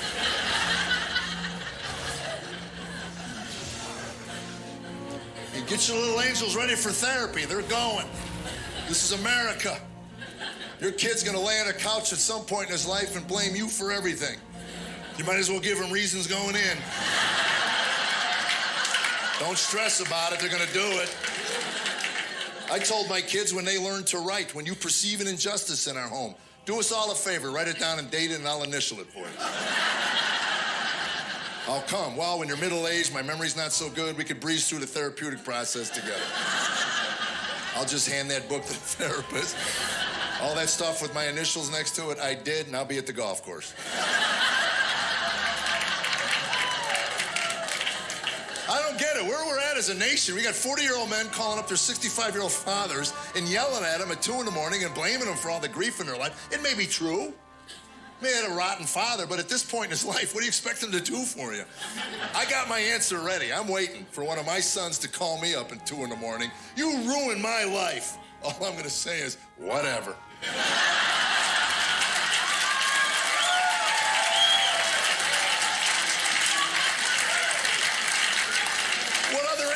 Is there? Do over? You know, well, we didn't mean to ruin your life. Hey, why don't you move back home? Me and Mom will re-raise you. Yep, we're a lot calmer since our strokes, don't you know? We can't remember when bedtime is. We can't remember anything. You can move home and help us find our shoes in the morning. That'll be fun. We can't find anything around here. Remote controls, car keys. It's like a scavenger hunt every day. You sure do sound like a nice young man. What was your name again?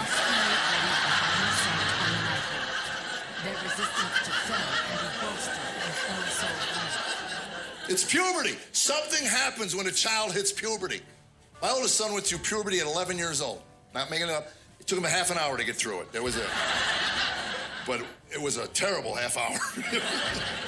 I'm on the road. I call home. He's 11. He picks up the phone. Hey, man, how you doing? What's going on? What's happening? I called home the next night. That same boy picked up my telephone. Hello.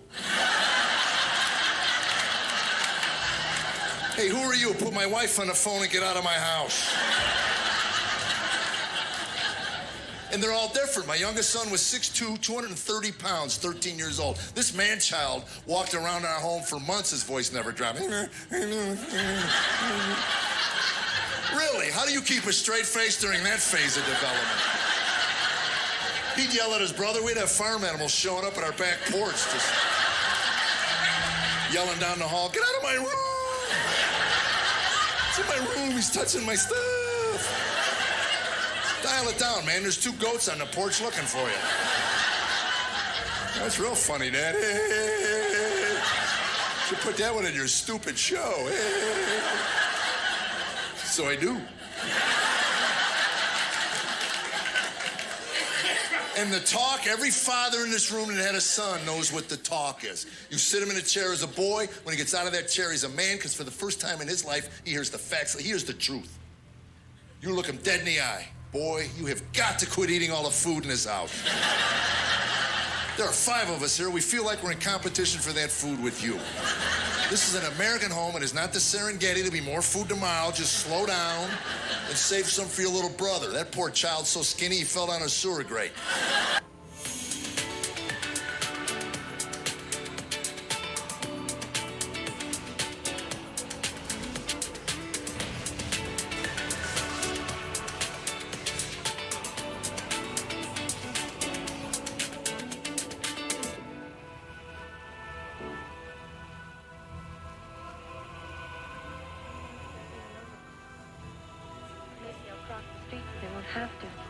Quick, let's cross the street.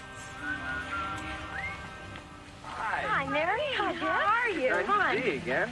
Oh, look. Hi, I'm an unwanted statistic. Eileen, she's sweet. Blonde like you, huh? Yeah. What's her name? Susan. Boat anchor. Oh, that's a darling name. Susie. Is she a lot of trouble, Eileen? Aside from making me look like the bride of Frankenstein, no. And of course, he's not used to babies, but he's a real whiz at changing diapers. You should see him. He looks just like me from the side. He'd do anything for her. When she grows up, he wants to give her everything. Buy her nice clothes and send her to college. Clown college, but still. I hear he's got a job at the steel mill. Oh, Fred's doing just fine.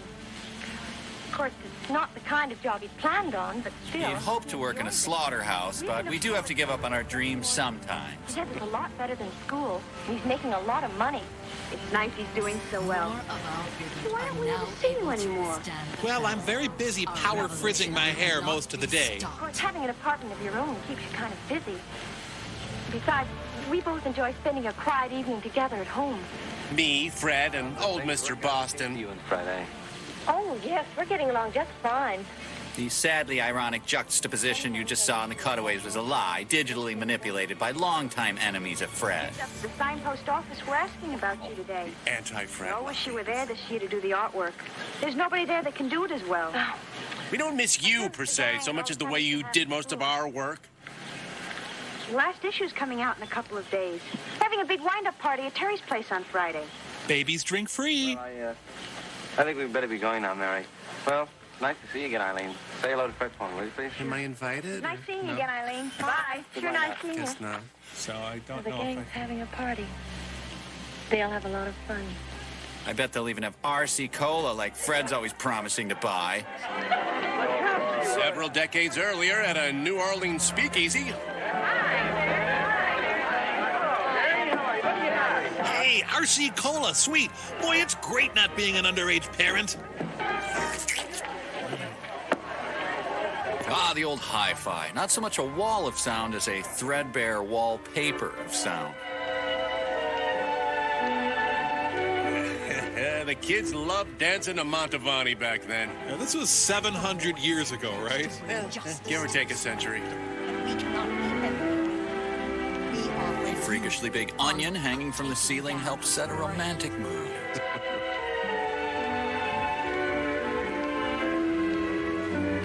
Oh, darling, I've never felt this way before. So bland, so well, nearly comatose.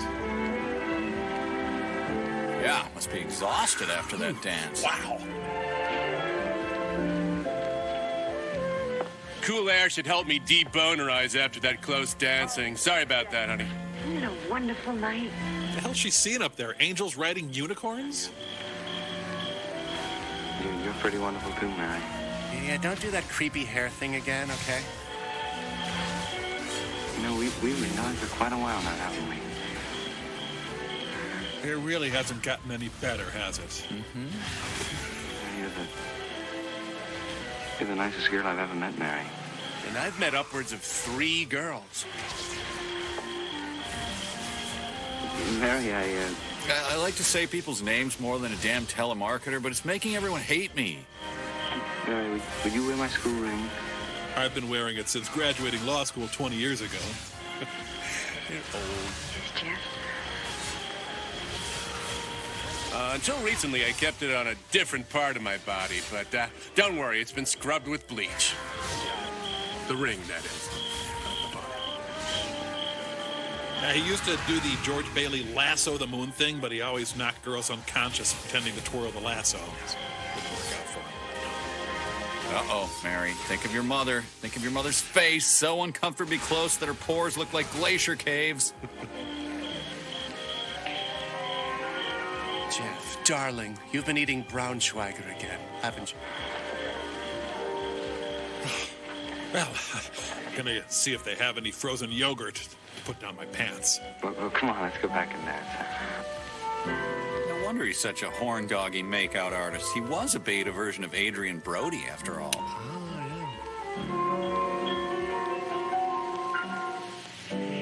I'm down with OPP. You know me. Oh, nice of him to feed her baby bird style there. Thank you. StuffWhitePeopleLike.com, the movie. My, the blonde girl in the background there is dead. Good night, Terry. Thanks a lot. I really caught up on my sleep, thanks. Stu. Good night, Terry. We'll see you. Bye now. Enjoy the backseat gropathon.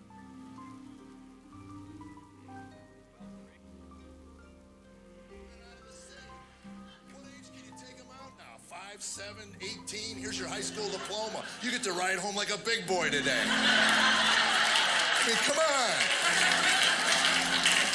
Car seat, we didn't even have seat belts. I walked the back seat of my mother's car for 4 years. She'd be driving, I'd just be walking the back seat side to side. Sure, every now and then she'd hit the brakes, I'd fly up into the front. She'd toss me back like a trout. What are you doing up here? Get back there.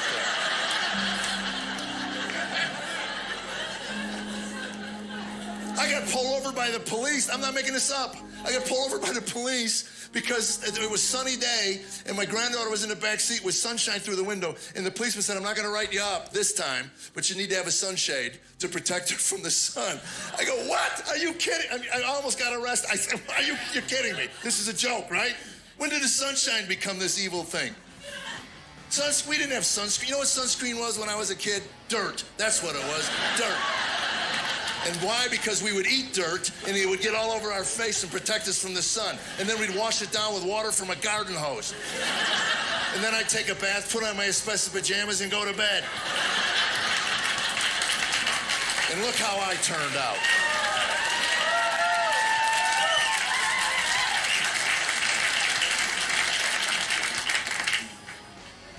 The only kids we had to worry about the sun were the redheads, the gingers. You'd hear them sizzling like bacon in right field out there. Rusty, you might want to get in. You know, and the kid run off the field like a leopard, pieces of him falling off, you know. We still didn't put sunscreen on him. We gave him a snow cone. Rub it on to be fine. It's nuts.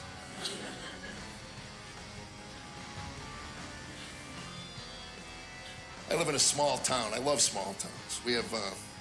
We got our first traffic light about 4 years ago. There were 9 accidents the first week the light was installed. Yeah, it's funny now, but you know. Apparently the people who lived there their whole lives couldn't figure out what the floating red dot in the sky was. Just driving along, that's new. Oh.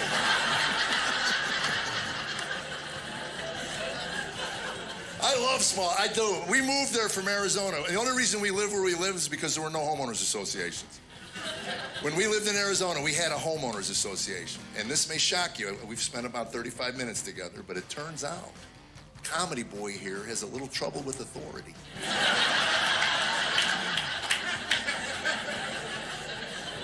Me and the local Gladys Kravitzes didn't get along too well. They were always writing me up. Garbage can lids were off, garage door was open. My rocks, I didn't have a lawn. It was Arizona, so I had rocks, and they were messy because my kids would run through them. Oh, your rocks are a little messy. Didn't know. Those are the ones that fell out of my head for moving here. The day we sold the house, we were driving out the back. I told my wife, I put the car in park. I said, I'll be right back, and I went through the rocks. Tammy says, what are you doing? I said, I'm just setting up a meeting between Gladys and the new owners. Because I'm a people person. So we moved to Tennessee. I told my wife, I don't care where we live, just no homeowners. So that's the only rule I have. You can pick wherever we want to live, no homeowners. So we're driving around our little town, and it was before GPS and anything, so we didn't have directions to this house we were looking for. So we figured we'll ask somebody for directions. So we're driving down the street. We see a family of 4 on the on their front lawn, in the middle of an activity. I got to tell you, I've been around. I hadn't seen before. All 4 of them were in the process of burning the family couch on the front lawn. I fell out of the car. I said, thank you, Lord Jesus. You have brought me to the promised land. There's no homeowners association around. Tammy says, there's not even a conscience around here. Look at those people. It's like they'd never seen fire. All 4 of them were just staring at the flames coming off. So I rolled my spare tire up to them and I said, fire, wheel.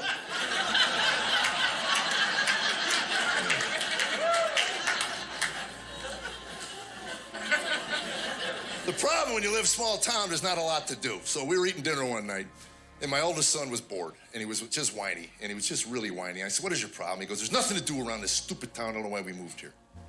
And I said, you know, you're right. We do. There's nothing to do. So let's play a game. He said, what kind of game? I said, I'm going to snap my fingers. When I snap those fingers, what I want you to do, young man, is transport yourself anywhere on this globe you want to be, doing whatever your heart desires with whomever your heart desires to be with. This is your dream day with the person you dream to be with, doing what you dream to do. I want you to dream and dream big. I want to know the dream that's keeping you awake at night. Dreams are the engine that will drive you through this life. Prayer will be the fuel that will drive those dreams. I'm going to trust me, man. You stop dreaming, you stop praying, you're going to dry up, bitter up, and you're going to die long before your heart ever stops beating. So when I snap my fingers, young man, I want you to tell me where you're at, what are you doing, who are you with? So I snap my fingers, and my 12-year-old son goes, I'm at the mall in Bellevue playing video games with Brandon. What? That's the big dream keeping you awake at night? Are you kidding me? How about horseback riding in Spain with J-Lo? Yeah, Tammy hit me in the face with a gob of mashed potatoes. That's the dream keeping you awake at night? No, man, you're asking me. I'm on the living room couch with you watching Law and Order, baby. You guys have been great. God bless you. Thank you so much. Thank you.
The wars are now few in number, yet justice must not rest, friend. Aid us in dispatching this foul creature. The people of this land and the waters remain ever vigilant.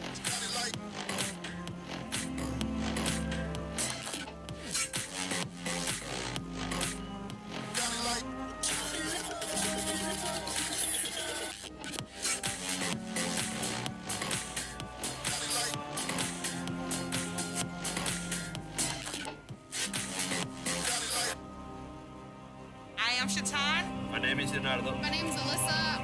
I was working 2 jobs, making minimum wage. The difference Hers was huge, making $15 instead of 10-something. They have dental insurance, visual insurance, life insurance. Amazon employees earn at least $15 an hour, and we pay more where the cost of living is higher. We provide health care on day one and offer up to 20 weeks fully paid family leave. We'll keep doing a better job for our employees, whether they're here for a season or a career. I'm 77 years young, still going strong. Diabetes is not going to slow me down, thanks to my Dexcom G6. This little wearable sends my glucose numbers right to my phone or receiver. And the arrow tells me which way I'm heading and how fast. So it's easier for me to keep my glucose in range. And the more time I spend in range, the more I can do. And trust me, this girl ain't slowing down anytime soon. So, today, how about making it all yours? Anything is possible. And being perfect doesn't matter. Just doing something new is enough. Because after all, isn't that what it's all about? Welcome to the Fragrance for All event. With 20% off full-size fragrance at Sephora, the gifting possibilities are endless. We're giving you access to more options, more exclusives, more ways to save, so you can celebrate everyone on your list. This season at Sephora, there's more beauty to go around, and everyone's invited. 20% off full-size fragrance at Sephora ends December 24th. I relish what little sleep I can manage. Tomorrow, I begin looking for subjects. But basically, she does social media for big companies. So if you want to be Facebook friends with your toothpaste, my wife can hook that up. So she's got me on all the social media. I feel I'm a little old for that, but she's got me on social media, so I'm on Twitter. But my wife's the only one that pays attention to me. So I just tweet, "Did you feed the dog?" Hashtag, he looks hungry. He looks very hungry. Got a hungry-looking dog. So we're from slightly different backgrounds. I grew up in upstate New York. I grew up in Syracuse, New York, like I said. Big family. And I got 3 brothers, 3 sisters. And my father's warming up to us now, which is exciting, you know? Growing up, when we were all in the house, we drove my dad crazy, you know? 7 kids in the house. He didn't hide it either. We used to go on those field trips in school. We give our dad the permission slip. It's got that question, in case of an emergency. My dad would write, "Do not resuscitate."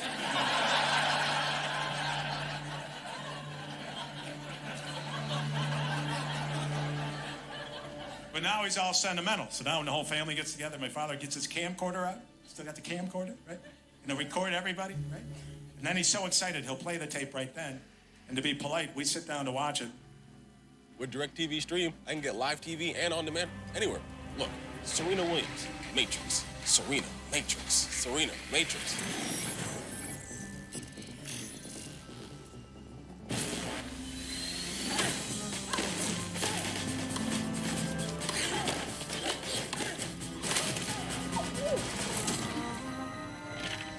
Get your TV together with the best of live and on demand. Introducing DirecTV Stream. And then he's so excited, he'll play the tape right then. And to be polite, we sit down to watch it. You ever been to a party where the second half of the party, you're forced to watch video of the first half of the party? There's memory lane right here, Dad. Boy. Those were the todays. My father's a former Marine. Any military in the room? Former military in the room by round of applause? There we go. Good. Good for you. Yeah. Now, if there's any Marines here, they're going to be unhappy with how I phrase it. They say, my father's a former Marine. The Marines say there's no such thing. Once a Marine, always a Marine. And I love that sentiment, but it leads to a lot of disappointment if I tell people, hey, my father's a Marine. Whoa, where's he stationed? He's stationed at a kitchen table in Syracuse, New York. He's currently defending his crossword puzzle from my mom. Operation Keep the Pencil. Now, my wife's an only child. She's from New York City. And I live in New York City now. I moved to New York City. I moved there because the city has so much energy. With the withered. And then I learned the city I gets must its regard energy this failure by sucking it out of the people that live there. A measure of progress. Then my friends visit me and they go, hey, what's your favorite thing to do in New York City? Find parking. Really, that's the most exciting. Sometimes finding a parking spot is so exciting, I pull out and look for another one to get that rush again. You know, I got to do this. It's like my catch and release. My wife's from New York City, and she's an only child. So early in our courtship, she was very interested in the logistics of a large family. She would ask me, she would, all right, when your whole family gets together, who cooks? Well, hon, here's the situation. My parents are both Irish, and Irish parents have a lot of kids, and then they pray that one of them marries an Italian. It's the Irish meal plan right there. Somebody...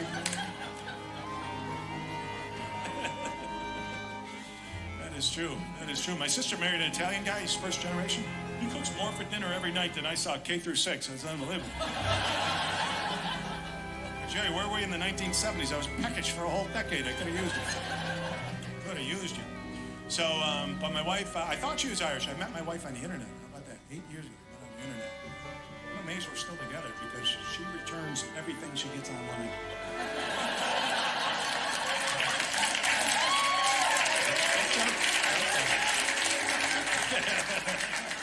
I'm glad you like that joke. So that's true. We met 8 years ago. Now, we didn't know what to tell our parents about the internet thing. It's a little weird for me. It's like a generational thing, you know? We told our parents we met at the University of Phoenix.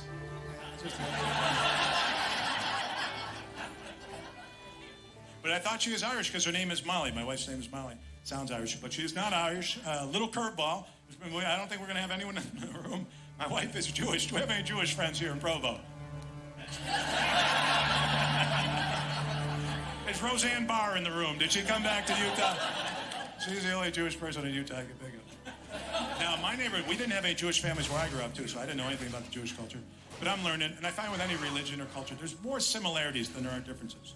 There's a Jewish holiday, Yom Kippur. I remember asking my wife, I go, hon, how do Jewish people celebrate Yom Kippur? She says, we don't eat. I go, that's identical to a holiday in my culture, St. Patrick's Day.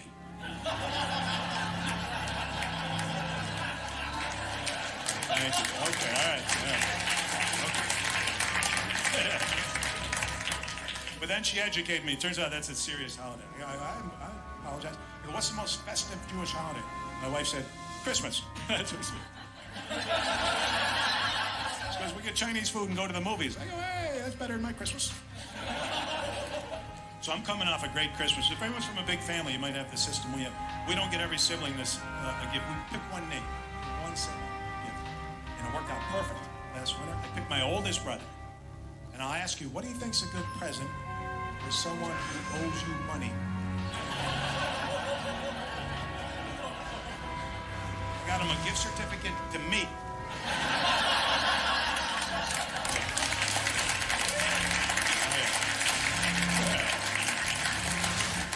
Felt real good. So there you go, Mark. Remember that $400 you owe me? It's down to $380. Happy holidays. Yeah. I love the holidays, though, man. I love anything with the little kids. I always fun. Now, I've only been a father for 2 Christmases. I've been an uncle for a long time. That's a sweet gig, too. That's why I tell a lot of young people. I go, don't let anyone pressure you to have children. You should pressure your siblings to make something. Because you can't beat aunt or uncle's the greatest, right? Because if you have kids, you have to love them all unconditionally. As an uncle, you pick your favorite. There you go. Oh, yeah. It's the best part of Christmas. How come you didn't get a Christmas present? Because you're hard to be around. That's why you didn't get a Christmas present.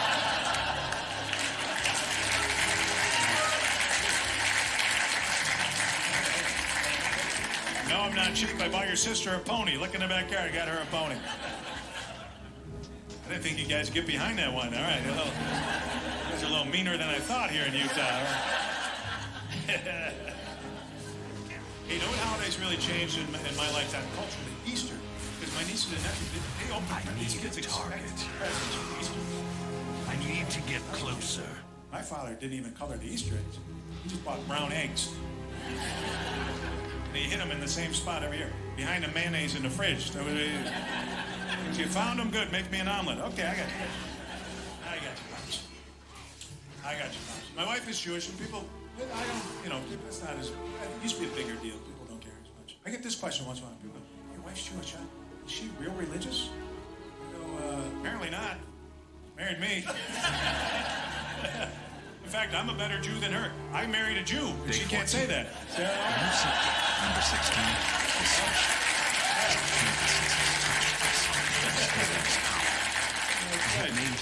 Then I made 2 more Jews. For an Irish kid, that was pretty impressive. As a mediocre Catholic, now I'm a good Jew. It's pretty exciting, I got to be honest with you. But people do tell me with my daughters, they go, your daughters are Jewish. Of course, they're half Jewish. I go, no, they're all Jewish. I go, well, that's pretty cool. You know, when they get older, people can ask their heritage. What am I? All Jewish. Plus half Irish. It'll be great on job interviews. You need someone to give 150%. You're looking at it right here. So things are good at home. Things are real good at home, me and my wife. You know what we bicker about? Picking a restaurant with my wife. I don't know if it's because she's from Manhattan and there's so many, you know. She always asks me what I want. She goes, what do you want to eat? I go, let's get some Thai food. It's my wife. No. I can't have Thai food today. I had Thai food yesterday. Oh. Well, people in Thailand handle that pretty well, you know.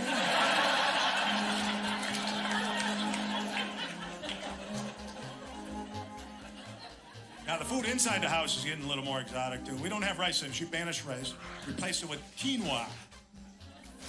Yeah.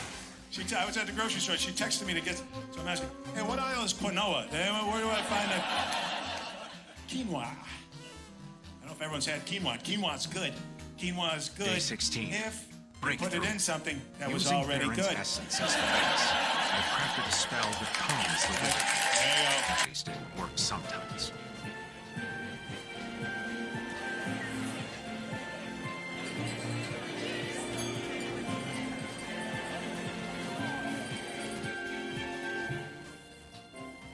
Still asleep. So, where to next? Reflect on the past, celebrate the future. Season's greetings from Audi.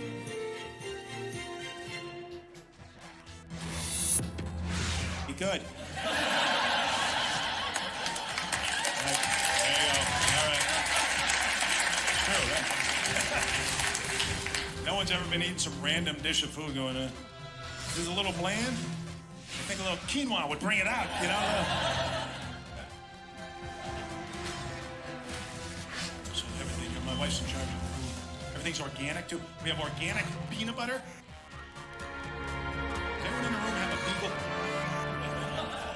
I have a theory, even a beagle won't eat organic peanut butter. Stuff's tough, man. If you've never had organic peanut butter, you can make it yourself. You don't need to go buy it. Here's how you make organic peanut butter. Get out your regular peanut butter. Then pour oil on top of it. And then somehow remove all the peanut butter flavor. I don't know how to do that. Oh, here's the final step. This is crucial, the final step. Take a $20 bill and drop that in the garbage right there.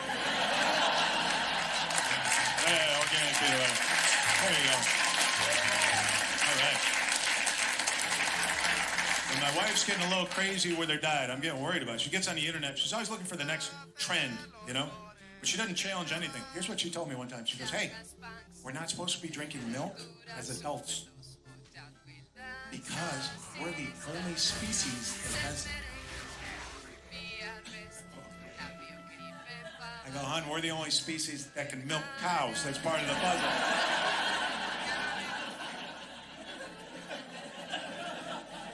Squirrels would love to have some ice cream from time to time, but they're undisciplined.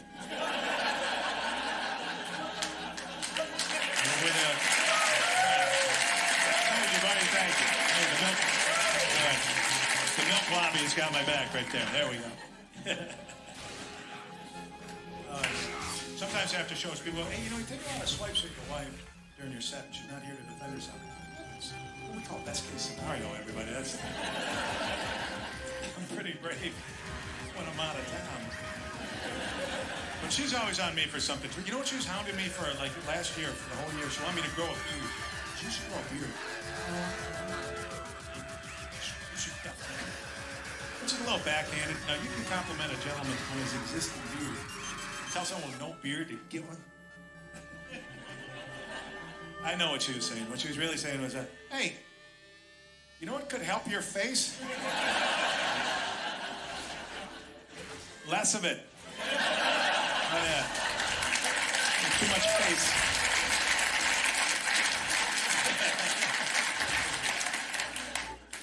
voting in 4K, everybody. 4K aren't.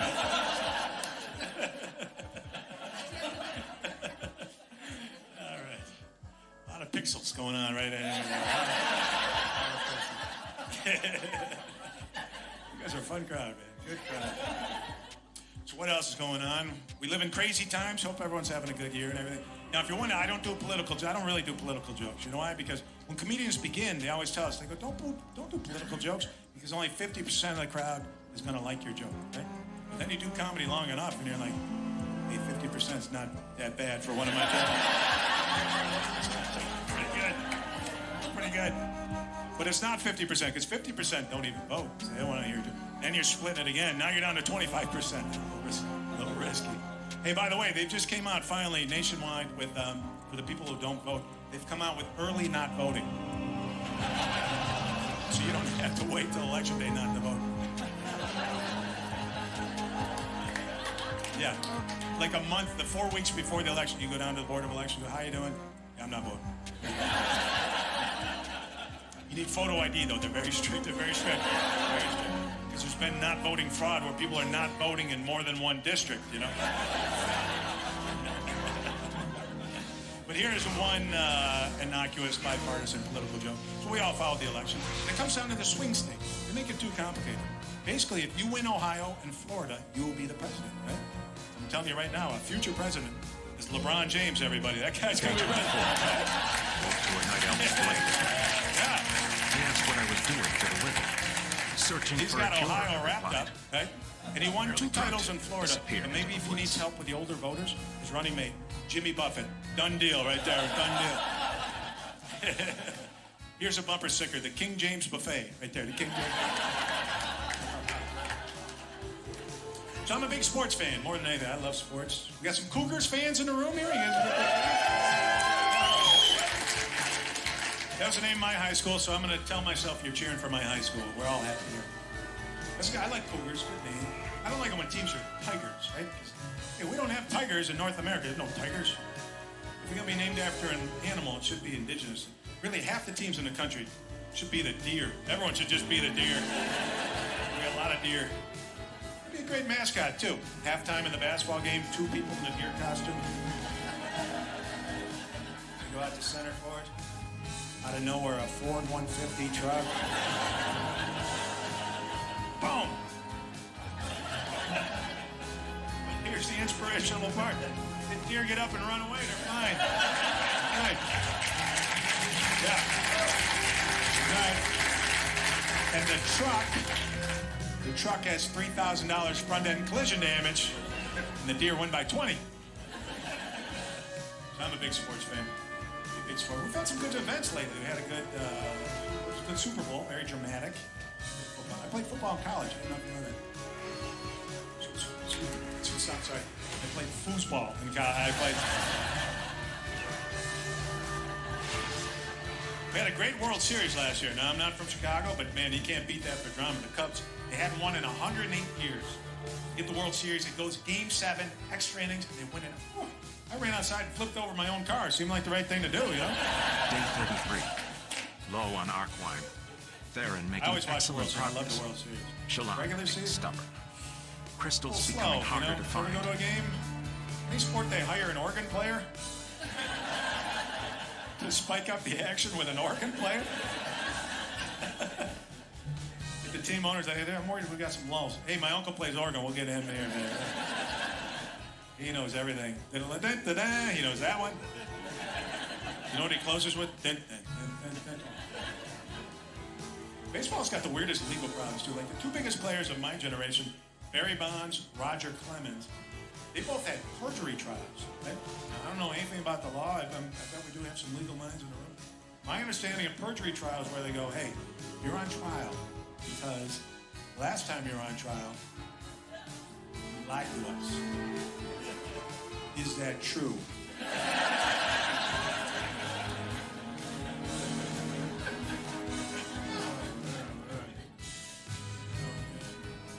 So I like a lot of sports that aren't as popular. I'm a tennis fan. I don't know if there's any of us left. There we go. Beautiful sport, tennis. Here's how they can attract more viewers. They got to get rid of the ball boys and ball girls.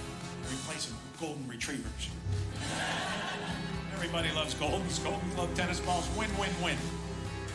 Day 40. The chair umpire. A massive Eton trampled through my workshop at Coraloon Manor. Scared him away with magic. What's the right age to let my daughter date? I told her 33. I love being married, though. It's great. It's like dating with consequences. I'm kept track, and I'm easily the 17th or 18th fattest person in this room. Everyone 100 years or older has a name like Gertrude. She's so rude. No one feel bad for Gertrude, okay?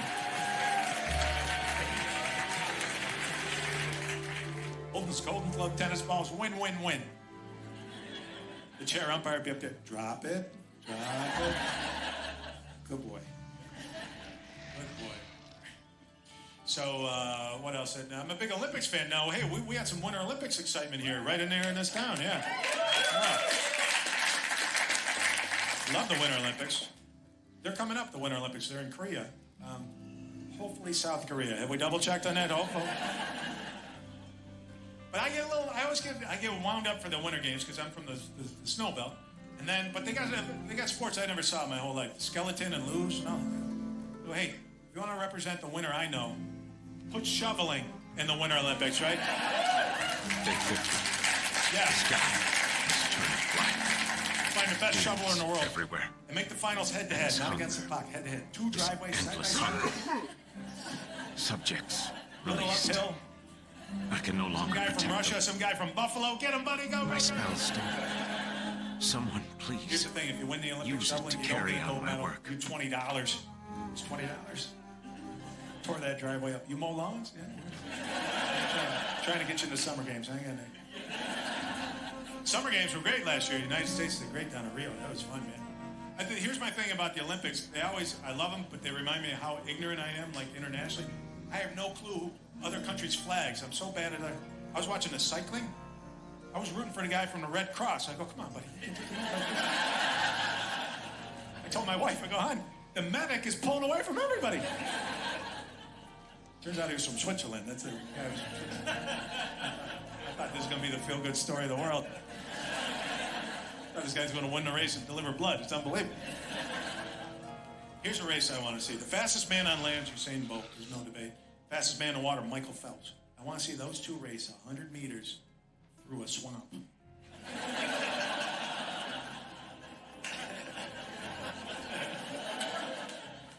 It's one of those jokes that doesn't get 50%, but I like it. I like it. I watch everything on TV. I don't know if that makes me a bad fan, because you're supposed to go support your team live. But all these new arenas and stadiums, they are big jumbotrons now. That's a whole new trend. Big jumbotrons. And that was very exciting until somebody invented the kiss cam. That's where the house camera, they just zoom in on a couple and they force you to kiss. And it scared the hell out of me and my sister at a Knicks game. Well, that's us. Katie, you want to piss off this crowd or go to therapy? Well, how do you want to handle it? How do you want to do it?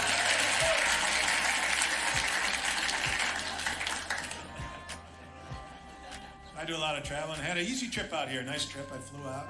I like flying. I understand if people don't. But my one thing, the airlines, they don't communicate bad news. They never do that. I had a flight canceled once. They didn't even tell us.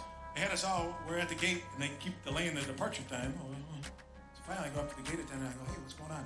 He goes, all flights canceled. I go, why? He goes, we don't have a plane. Well, neither do I, unfortunately. But the difference, I wasn't selling airfare. That's the main difference between. Now, to the airline's defense, they never said, hey, we got an airplane. But their website had a lot of photographs of airplanes that, like, you were led to believe. I thought it was a bait and switch. I do a lot of driving, ton of driving. I think the highways are safer than ever because those rumble strips, boy, that's a good invention. Between those rumble strips and cruise control, I sleep so much better behind I've driven across the country. Clap if you ever done that. Yeah, we go all the way to the coast. To me, it's more exciting going west. You drive west, you drive forever. You cross a time zone in your car heading west. Right at that instant, it's an hour earlier. Whew, I get so excited. I feel like I'm from the future. I'll burst into a restaurant and go, listen up, everybody. You're not going to believe this. I've already seen noon today. Yeah, I'm from the future. How far in the future? 1 hour. I'd like to live on a time zone. That'd be cool. Because a lot of times the boundary, it's a little river, right? You end up with these two little towns facing each other across a little river. They're an hour apart. If you live there, you can go back and forth in time whenever you wanted, right? Watch Jeopardy on one side of the river, scoot to the other side, look like a genius. The biggest perk, you can eat and then go swimming immediately. How exciting would that be? Great. Oh, yeah. So I'm flying home tomorrow. I'll be back with the team. I like being married. It's great. I was single for a long time. That gets tough.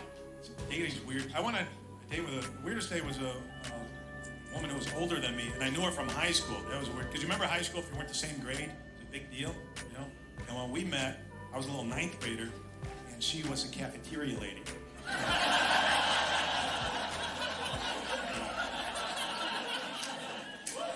Our first date, she cooked me dinner at her house. Sloppy Joes with tater tots, right? Yeah. And I knew she liked me when she gave me 2 chocolate milks, because you're only supposed to get one.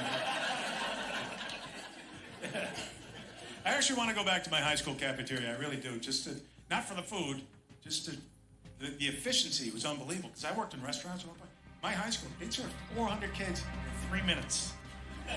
The key, regardless of the food, they served everything with an ice cream scooper. Have your tray ready. There you go. What is it? Hot dog. What's this? Corn on a cone. Remember that corn in high school? It wasn't even yellow. It was like translucent gray. Right? You spill your corn on the floor, you couldn't even see it anymore. Where'd my corn go? There's my goulash. I lost my corn. But the key, they had a scooper for each different food. That's what sped everything up. You know, it's a dedicated thing. Because that's my thing. I love ice cream, but I can't eat ice cream cones anymore because these places never have enough scoopers. Just have a scooper for each flavor. You know, Baskin Robbins, 31 different flavors. 1 scooper.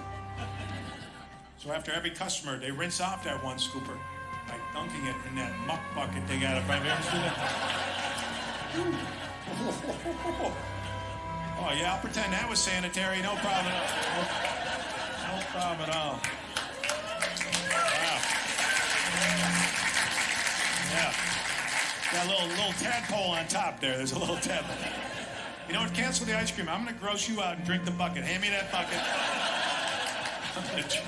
I'm going to turn this into Fear Factory. Oh, boy. So next week I'm going to Canada. Do we have any Canadians here? You never know. Okay, good.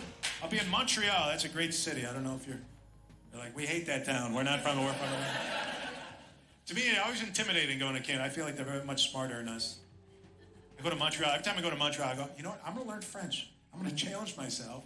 I'm going to gain some culture, right? And then by day 2, I'm like, I try to learn that Celsius system before I do anything else, you know? Because when you go to a country and you don't even know what the temperature is, you feel like a kindergartner, right? I was in Montreal one time during the summer. The forecast is 19 degrees, right? Sounds a little nippy to an American, right? So I asked the local guy, I go, hey, 19 degrees. I go, what's that in Fahrenheit? He goes, it's real easy to convert. Take the Celsius, multiply by 9, divide by 5, and then add 32. To all the veterans, we say thank you for your service.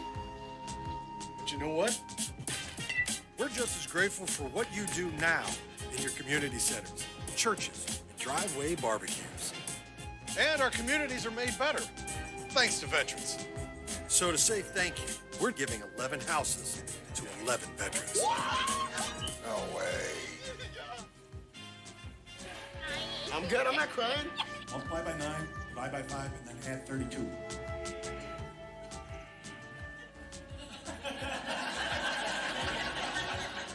You know, it'd be even easier if you gave me the answer. That would be a lot. I didn't know I had an algebra final today. I'll make it yes, no. Am I wearing shorts later? That's all I needed to know. The Canadian people, very nice, super friendly, very, very nice. Even the customs people are nice because I cross the border in my car all the time. And I've been searched in each direction. They're meaner coming back. I have my car coming back. They take your cell phone, they put you in this room. It takes like an hour and a half. Right? I got searched going into Canada one time. The guy was apologetic. He goes, I'm so sorry.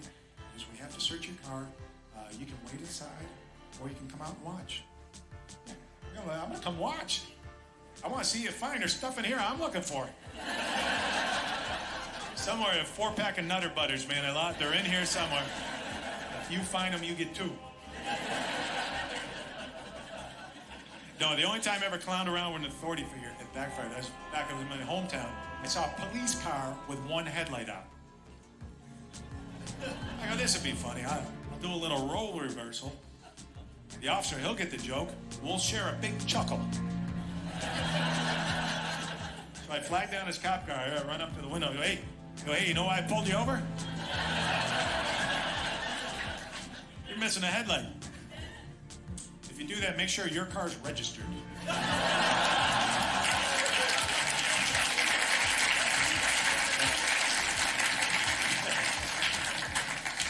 All right, you guys are fun. So, hey, I'm saving up to go to Spain, so if anyone wants to buy candy bars from me after the show, I'm selling candy bars. I'm going to my Spanish club for my high school. I was thinking back, I go, what was the easiest money I ever made my whole life? Was selling candy bars, like Little League, junior high stuff. I was hooked up, man. If you did that, you probably had to go knock on doors, right? Try to sell them a candy bar. Then make a second trip to deliver the candy bar, maybe a third trip to get paid. Not me. I put the candy bars in the fridge. My brothers would eat them all. My mom would feel bad and she'd pay me. I still haven't told her I was eating candy bars too. She didn't pay me. Candy bars. No, I got a couple of money-making ideas. I'm always thinking, how can I make a little more? I was at the dentist 2 weeks ago. My dentist, first of all, I like the guy. He's a great guy. He had mixed messages of the other stuff. He goes, hey, you need a softer toothbrush. I go, okay. And then for 20 minutes, he scrapes my teeth with metal hooks. You need softer hooks. But here's my money-making idea. My front tooth is fake. I got it knocked out playing a Little League when I was 11. My whole adult life, fake tooth. And if anyone has fake teeth, they don't stain like your natural teeth. So slowly they don't match, right? My dentist is trying to talk me into whitening my natural teeth. I'm like, hang on, doc. I'm on a budget here. Wouldn't it be way cheaper to stain the fake tooth? I got 31 teeth that look the same. One is different. If you bought a new door for your house, it didn't match, you wouldn't repaint your house, you'd repaint the door. So here's my invention. I invented coffee strips, everybody, coffee strips. Right before you go to bed, coffee strip right on your big tooth. It's decaf, it won't keep you up, I thought that through.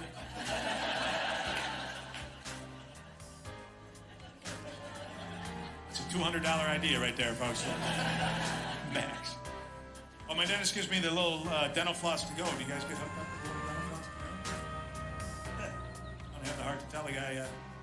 I didn't finish the one from last year, but I appreciate it.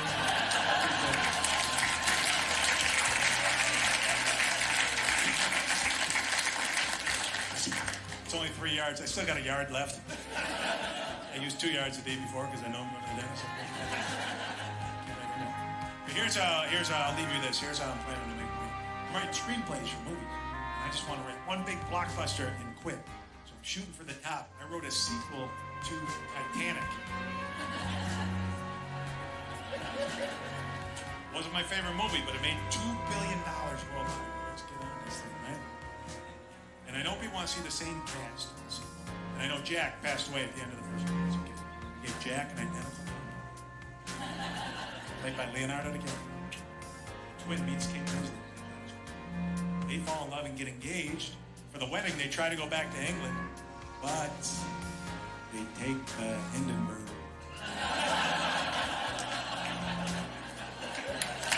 I didn't mean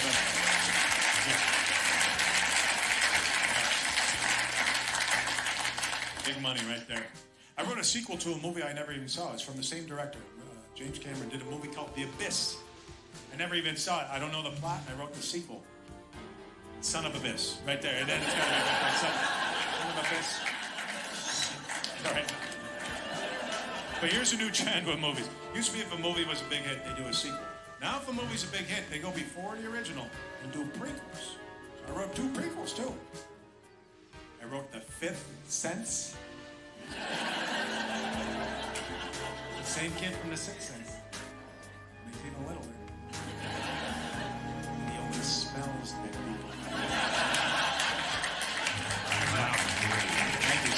time at school.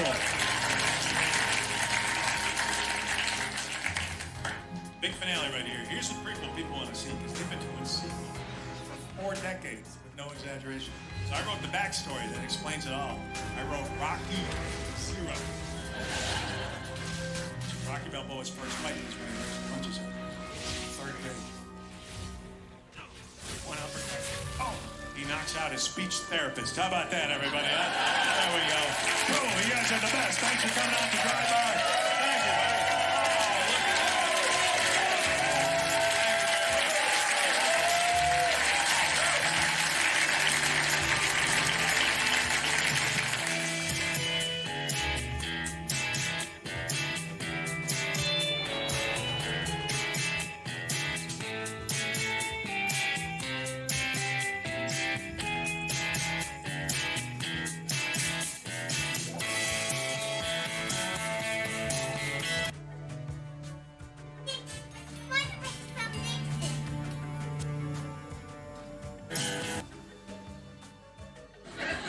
That's how we survived. You know what I'm talking about? Anybody broke in here? Some of y'all lying. That's okay. That's okay. Sir. No, I'm joking. I'm kidding. No, man, I feel like we just had one food group. Growing up, we just had bread. That was it, because we just made sandwiches all the time. That was it. We had like ham sandwiches, bologna sandwiches, raisin bran sandwiches. We had sandwiches. You know what a sandwich is? It's where you got one piece of bread and then 2 more pieces of bread on top of that. It's a sandwich. And occasionally we had trail mix. I hated trail mix. Oh my God. I know white people look confused. Black people got very different trail mixes. You guys didn't know that. Like white people trail mix got like, fresh picked berries in it, roasted nuts, happiness in it. You know what I'm saying? Black people trail mix got like gummy bears in it. They got last year Halloween candy in the trail mix. The dry pieces of Lucky Charms in it. Not the marshmallows, but the dry pieces. It's terrible.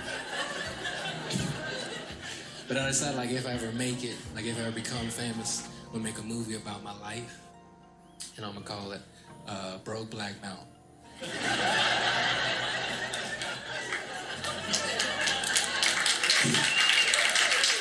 Because I'm broke, I'm black, and I got a mountain of bills at the crib. Everybody trying to pay, so it's cool, man. Dating's hard too when you're broke. Yeah, like I just got out of a pretty bad relationship because it was hard because I was broke and she had a lot of money. You know, she's very well off. I miss her. Miss her a lot. No, I had to be smooth though. Even though I was broke, I had to be smooth. I had to be clever. I'd figure it out.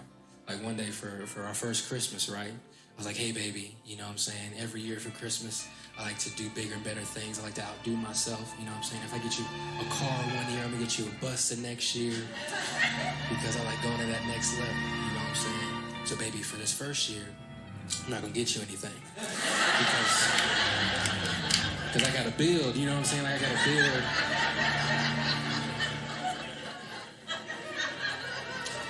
And Christmas came around, she was like, baby, where's my present? And I was like, baby, I'm sorry, I'm broke. I couldn't get you anything. And she was like, well, you could have got something that wasn't too expensive. And I was like, what does broke mean to you? Like, there's nothing in my bank account. There's nothing in there. She was like, well, then who bought this Xbox? I was like, baby, that's Jesus' Xbox. It's his birthday coming up. And you worried about me. It's our Lord and Savior. It's crazy. Relationships are hard, man. They really are. They're difficult. I actually learned that by reading the Bible. Like, I was reading those stories, and I was like, dang, I bet all these people had really hard relationships. You know what I'm saying? Like, I bet Mary and Joseph had a real hard relationship, you know? I bet Joseph was so excited about that party he got married. But he was like, hey, baby, look, I know there's no more room in the hotel, right? But I got this new place. It got a petting zoo and everything, baby. It's gonna be fly. And Joseph's like, Mary, close your eyes. And Mary's like, oh my God, Joseph. Joseph, you're so crazy. Oh my God. And he was like, ready, baby? 1, 2, 3. Really, Joseph? This is the best you could do, Joseph, for real? Really? That's why this ain't your baby. You gotta read your Bible for that one. I know some of you guys. It's pretty dope. I'm the youngest dry bar comic. Just super cool, 22. Yeah. I didn't do anything for that. I just lived. But yeah, the last dude was 24, but I won. I beat him. It's cool. Yeah, I've been doing stand-up since I was 11 years old. I've been doing it for 10 years, yeah. So this past... Thank you again. Thank you. I'm a prodigy. You're right. This past year I actually had the opportunity to tour with a comic named Sinbad. I don't know if you guys ever... He's really popular in like the 40s, you know what I'm saying? I'm sure some of you guys heard of him. No, going on tour with him was really hard because there was a big age difference in the crowds. You know, like most of these audiences are 40 plus. So it's hard because I'm a millennial too, you know? And so being a millennial is hard alone. There's a lot of stuff I don't know. And I don't care either. That's the problem. So I could care less. But I realized like how much stuff I didn't know that you guys went through. And I say you guys because I see some people in here who are, seasoned. There's some experience in here is what I'm trying to say. Like who in here is over 40? That's what's up. Again, there's more in here, but that's okay. I can see you. I can see you. No, but I realized this the other day. You guys didn't have your phones for like GPS and stuff. Yeah. You had to use a map. What kind of foolishness? Like, where were you searching for treasure in the 80s? Like, what were you doing? Is this Dora the Explorer? What were you doing? I had no idea. Somebody wrote me a check the other day. From the palace, and you are no demon. It's not I was like, I see the money on the paper. Identify yourself before I teleport But how you do I to make this money the other money? I don't understand. 'Tis the season for more at Metro by T-Mobile with a free Samsung Galaxy tablet, so you can have more time to connect with what really matters. Get unlimited data for just $15 a month on your free Samsung Galaxy tablet. Only at Metro. Arcanist seal. We are establishing a new Amazon minimum wage of $15 an hour. Amazon employees earn at least $15 an hour, but $15 is just the start. That's why... Right. The trap. Come on, we're shaky, it's a liquid. That's a great joke if you like physics. So I'm kind of weird. It's not my fault. My parents are different races. They come from different gene pools, but they both knew how to swim. My mom's Irish, my dad's Filipino. We got Asian people in the house for my Asian people.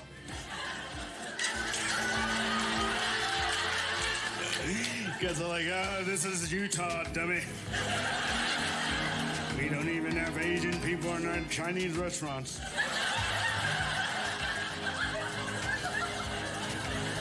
The teleporter is Just just one guy outside. who's been to San Activate it Francisco. first, then step on the pad.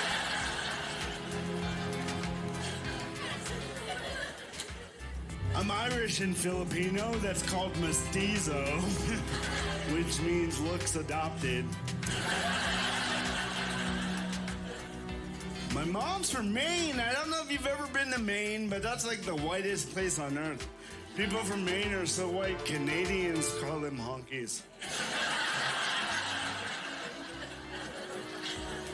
And I lived in Maine. I was so Asian when I lived in Maine. My friends would follow me around all day. They'd be like, do something Asian, do something Asian. Do something Asian, do something Asian. Do something Asian, do something Asian. So I hit this kid with my mom's Honda.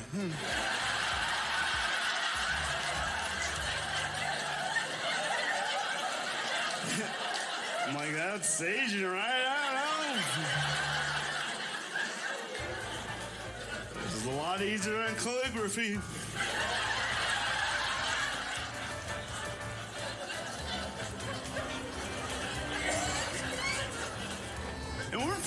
Filipino. They had no idea what Filipinos were. They're like, Filipinos, isn't that where you put on nachos?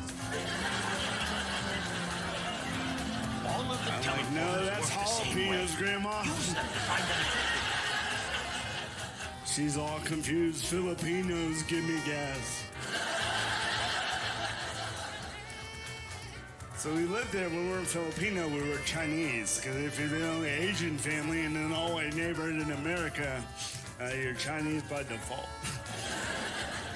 It was difficult because all the other families thought we did Chinese things. They thought we knew karate, thought we ate rice every meal. If there's a dog missing in the neighborhood. Yeah, guess whose fault that is? All the flyers go on our door. I'm just kidding. We don't do that anymore. We got a Walmart. And once you get a Walmart, no one goes hungry. I've never seen a skinny person in front of a Walmart.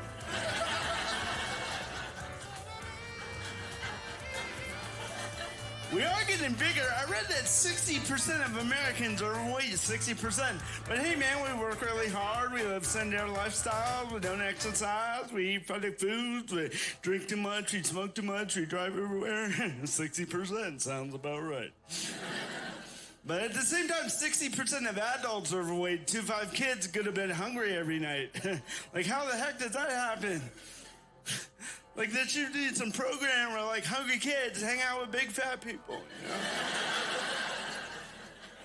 Called the Can I Get Some of That program? Or Bigger Brother. Help me, Bigger Brother. I want to be just like you. Show me the ways of the Golden Corral.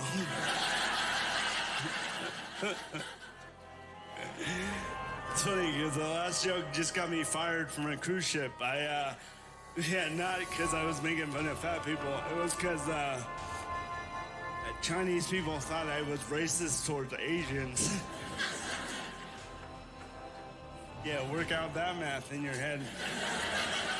Has anyone else here gotten fired for being racist at your job? No, just me. The half-Asian disabled guy's the only racist in the house.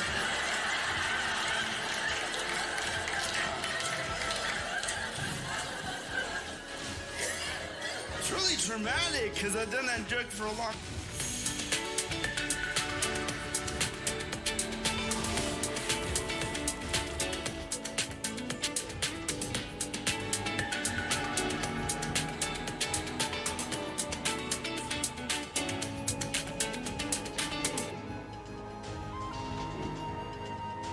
The future happens when we explore new frontiers. Gemini is the future of finance. Invest in over 30 cryptos like Bitcoin, industry-leading security and insurance. Invest better with Gemini.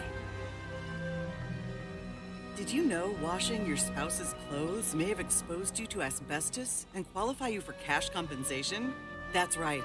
If your spouse worked with asbestos in a plant, shipyard, or factory before 1983 and you washed their clothes, you may both have been exposed and qualify for cash compensation. Schedule your free health test today. Call 888-315-3997. That's 888-315-3997. Thousands have been paid already. Over $30 billion has been set aside for victims with no out-of-pocket costs. Call 888-315-3997. This is not a lawsuit against the company you worked for. If your spouse worked with asbestos in a plant, shipyard, or factory before 1983 and you washed their clothes, you may both have been exposed and qualify for cash compensation. Schedule your free health test today. There's no out-of-pocket cost. Call 888-315-3997. Mom's gift? Of course. I'm looking at it right now. Hey, look, but listen, I gotta go. All right, look, I'll see you tonight.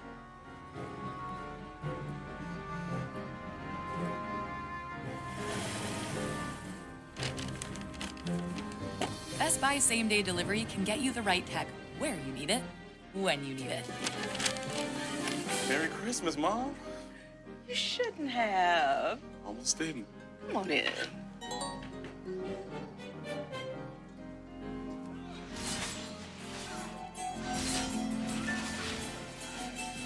If our patients need to see a specialist, then this is a very good system because it's inclusive within Ochsner, and so we can work to get our patients in with those specialists. And not only that, but when they do see the specialist, we're able to interact with them and contact them if needed, and it really becomes a coordinated system of care between primary care physician and all of their specialists. I can be connected to my cardiologist anytime. He does all this for me. I don't have to worry about anything.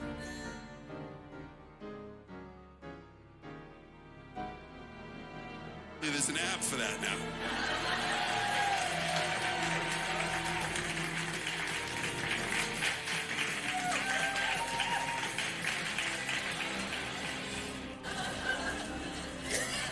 It's really traumatic because I've done that joke for a long time, right?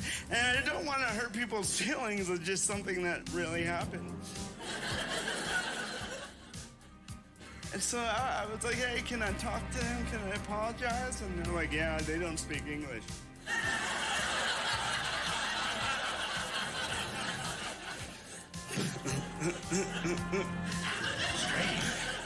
I just look at it like, I guess they don't have a lot of comedy in China, you know. They don't show Winnie the Pooh on the internet because it makes fun of the president. Tell them that, Caesar. Gotta get out. There is no room for There's no amateurs. thing you can't Google Winnie the Pooh. Yeah. Apparently the one thing they aren't stealing from us is a sense of humor.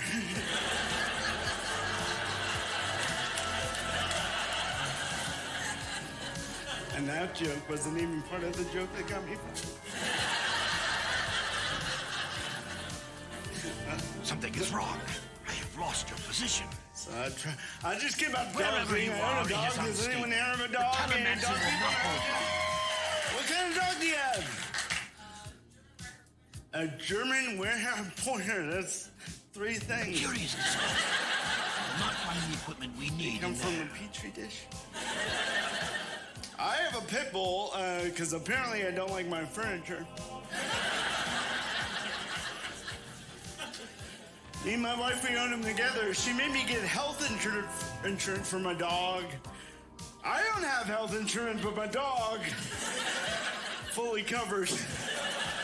She's like, what happens if he gets sick? I'm like, we'll get another dog. They had a whole box of them.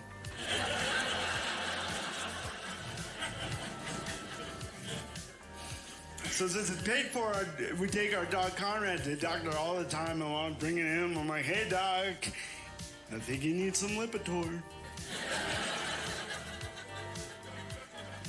Can I borrow a Z-Pack, buddy? We got puppy, we got baby, everybody, yeah! Puppy and a baby, my house smells awesome. My little baby Zinni's the happiest baby in the world. He's always smiling and laughing, except when I go to pick him up, and then he gets really mad because they see me drop a lot of things. Instead of receiving blankets, everyone gave us bubble wrap. I'm just kidding. We got a bungee cord system. People buy you a lot of stuff when you have a baby. They've been buying us these Baby Einstein videos. Does anyone here use Baby Einstein? I'm like, really? Einstein, the smartest man that ever lived? Isn't that overshooting a little bit? How about baby moves out of the house at 18? Baby doesn't work at Hooters. I don't want him to redefine the universe. I just want him to leave eventually. Plus, I found out Albert Einstein didn't talk. He was 4 years old. You should have had the videos.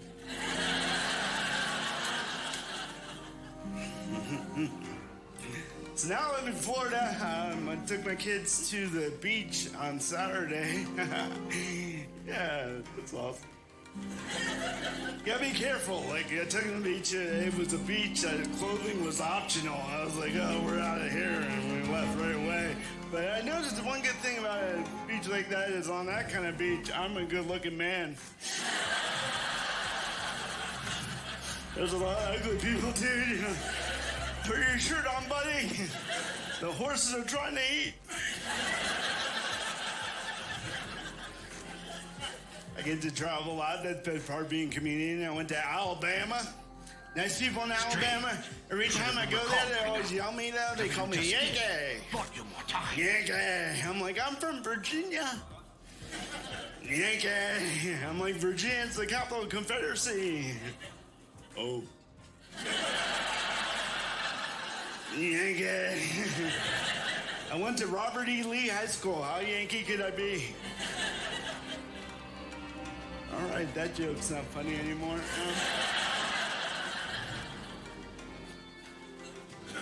I lived in lots of places. I grew up in Virginia. Later life, I moved to Texas. That was a big change. That's like growing up in Athens and moving to Sparta.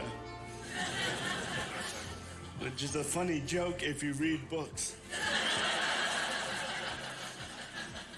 If you watch Honey Boo Boo, not so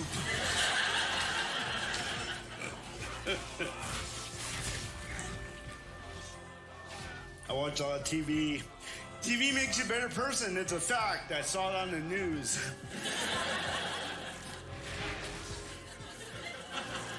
My favorite show is Judge Judy. Do you guys like Judge Judy? Oh, I love that show because it makes me feel better about my life. And Judge Judy makes $30 million a year. Can you believe that? $30 million a year to the Judge Judy show. $30 million a year to go. Give the dog up. We don't have a target. I need to target something Don't first. wear his pants no more. 30 million, what a waste of money. We should spend our money better. I don't know, maybe we should pay teachers $30 million a year. How about that? Yeah, and then there'd be no dummies to go on the Judge Judy show.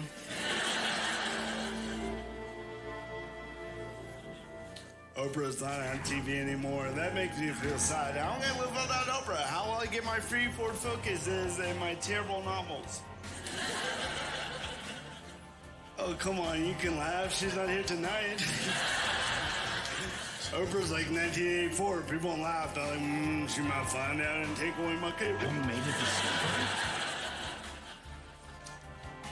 I used to watch a show called Oprah After Show. It's really cool. It's on Lifetime on Saturday nights. I watch with my mom. Don't judge. And the premise of Oprah After Show was after the Oprah Show, they allow the audience to talk to Oprah, and they would record that, and that'd be a whole nother show. And people would go crazy when they got to meet Oprah. There's one lady went insane. She's like, oh my God, Oprah! Oh my God, Oprah! I love your show. I used to hate myself, and then I watch your show, and you say, go don't hate yourself. And I don't hate myself no more. I was like, wow, Oprah's so wise. Don't hate yourself. Someone write that down. She should have her own magazine. I know she does. That's called sarcasm. I feel like some of us are learning about comedy for the first time. Later on, we'll try some irony, and if you do really well, we'll make it to satire.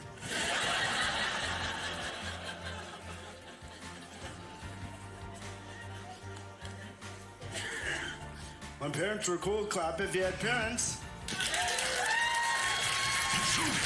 How did they get in All right, here? some of you aren't clapping. We must.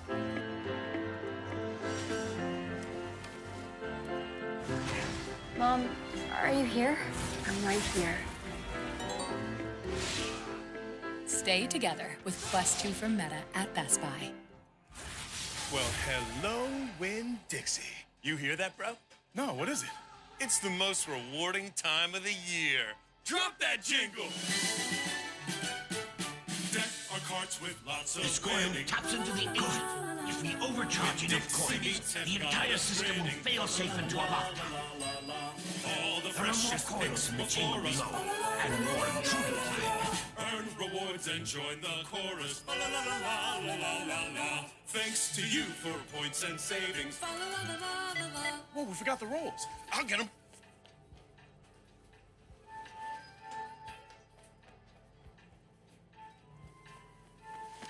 I got both kinds. The way. I should have recognized your unique over the I'm not yet working.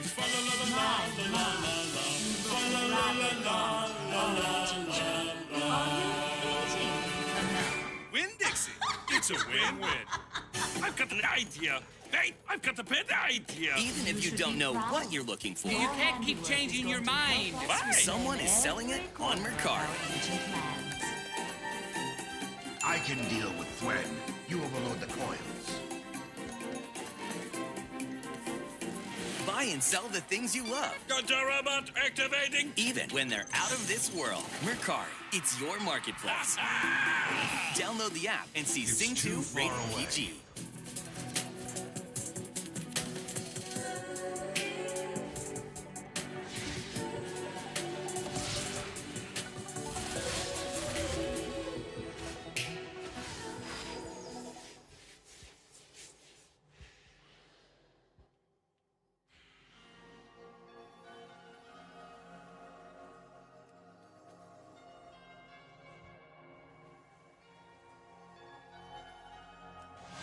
No, being the regular at a diner or a cafe, that's cool. You stroll in, they treat you like part of the family. Being the regular at an Arby's is way less glamorous. The other day I'm flipping channels. I caught like Forrest Gump was on like HBO and TBS, right? I'm like, Janae, Janae. Honey, get in here. It's doing it again. She was so sweet until she didn't get what she wanted. An iPad. I'll get you a notepad. You want a notepad? You better get an iJob with some iCash. If you want an iPad, because you're not messing up iCredit score.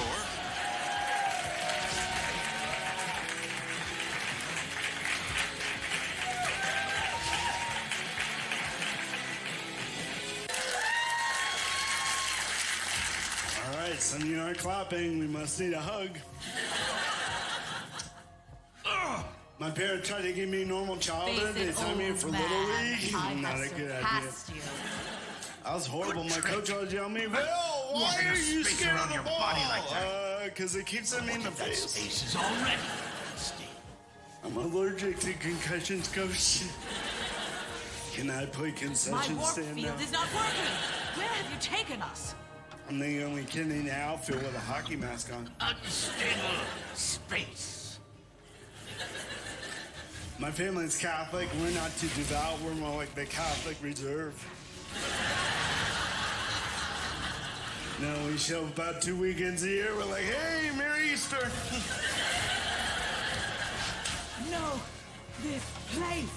It must. It's dangerous to talk about religion and politics. I like politics. I love political figures. My favorite for a long time was Arnold Schwarzenegger because he made me feel very articulate. Too like him.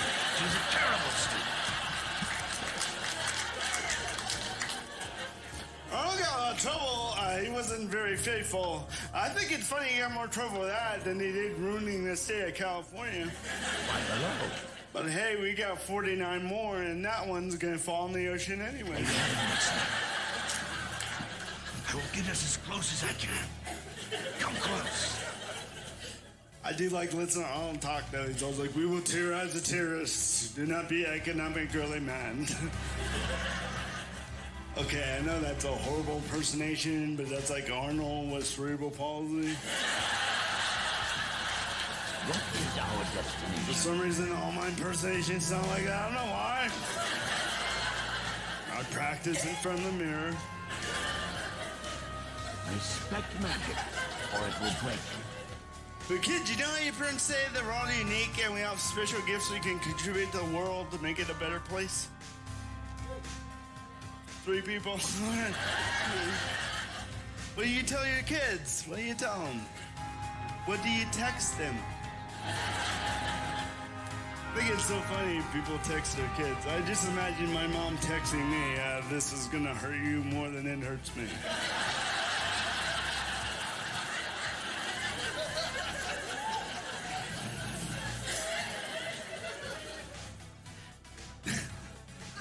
She gave me some advice. She said, point in life is to cultivate your strengths and minimize your weaknesses and work really hard at the things you're good at. One day you can get on a comedy show in Provo.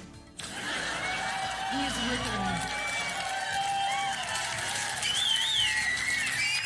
And my special gift is I can do impersonation of anybody with cerebral palsy.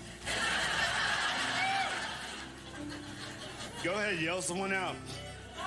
Obama. Michael Jackson.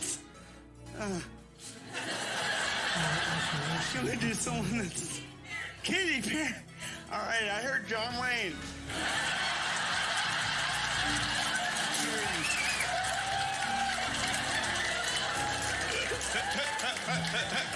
All of those were very complicated.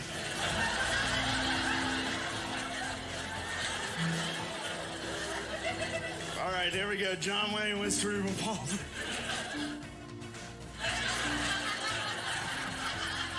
Howdy, Pilgrim.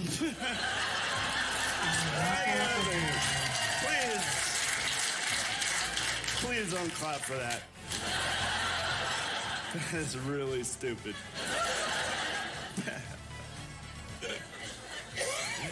Had a good day on the internet. I tried something new. I Googled Yahoo. Okay, let's explain that one.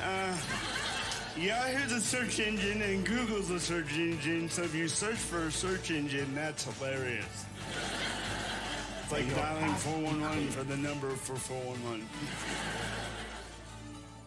And everyone under 30 has no idea what I'm talking about. We don't need 411, we have the internet. The internet changes everything. Like, people don't even have malls anymore. When I was a kid, I worked in the mall. I loved the mall, like the stores they had. They had this one store called the Petite Sophisticate. Have you ever heard of Petite Sophisticate? It was a woman's clothing store. I'm thinking this store kind of ticks some women off, because what if you're not petite or sophisticated? Where do you go? Yeah, I went to Chunky Lethargic today. Already on it. Once our friend completes the survey, we will have our first connection. Got me some sweatpants and a coloring book.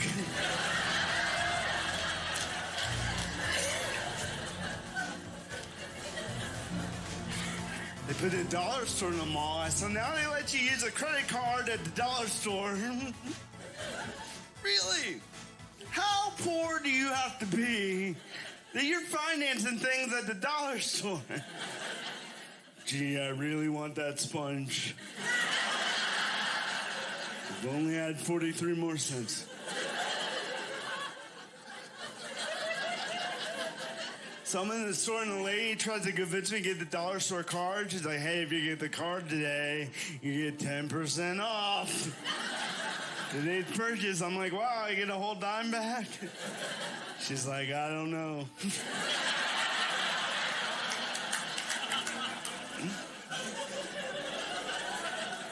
Yeah, it's good to know no child has been left behind.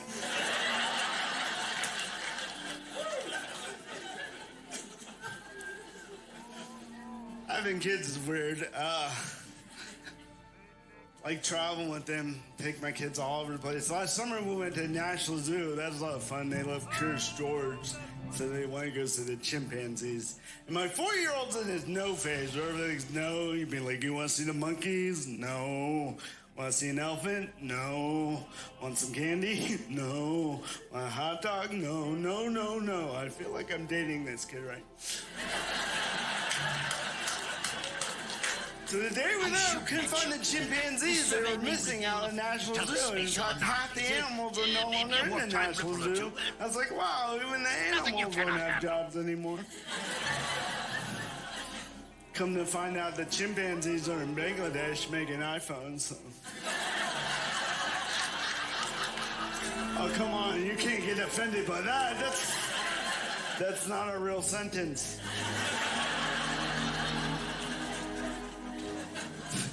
First of all, chimpanzees don't make iPhones because they're not people. And second, we make iPhones in China because Apple's an American company. I mean, they're $1,000. I think we can afford to have a grown-up build one, right? Okay, I guess it's gonna get me fired too. kids. I teach my kids about making fun of. We make fun of each other. I'm very self-deprecating. Like even in my show, I'm very self-deprecating. People from Wyoming think that means I poop my pants. We've all had some time to think. To imagine a world where we have the tools to sell things that aren't just things. They mean something. Like a sunscreen made for melanated skin that actually blends in. Whatever you're selling, prove that things don't have to be the way they've always been. The world's been waiting for what you do. No one can deliver your mom's homemade short ribs. For starters, your mom doesn't have a restaurant. If she did, it would be impossible to get in. She'd become famous overnight. She'd get talked into franchising everything, and at that point, they wouldn't really taste like your mom's short ribs. No one can deliver your mom's homemade short ribs. That's why Instacart helps deliver the ingredients. Visit instacart.com or download the app to get free delivery on your first order. I chose Upstart because I was on financial aid for school. It did run out. Once I found Upstart, I was kind of relieved that they're interested in my background. They were looking at more than just my credit score. I was able to get my money fast. I was able to consolidate all of those credit cards into one payment and raise my credit score so that I was able to make that move right after college. Introducing T-Mobile 5G Home Internet with no annual contracts, no fees, and no BS. For $50 a month, nothing more.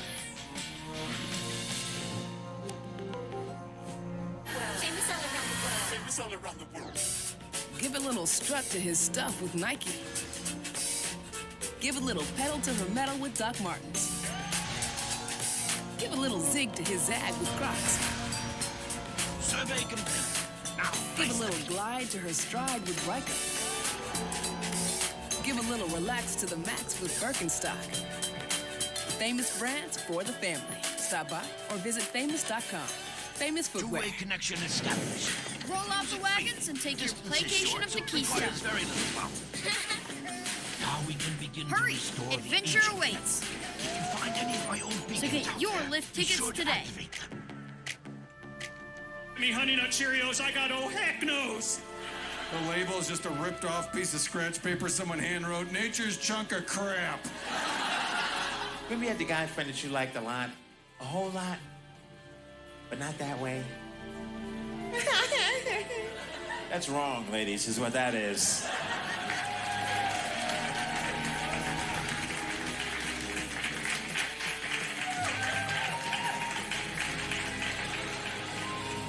Very self-deprecating. People from Wyoming think that means I poop my pants.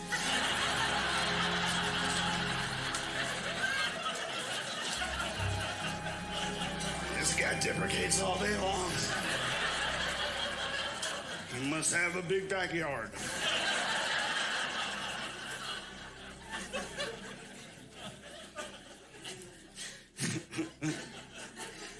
And then it bothers people when I make fun of myself. I used to do a bunch of colleges.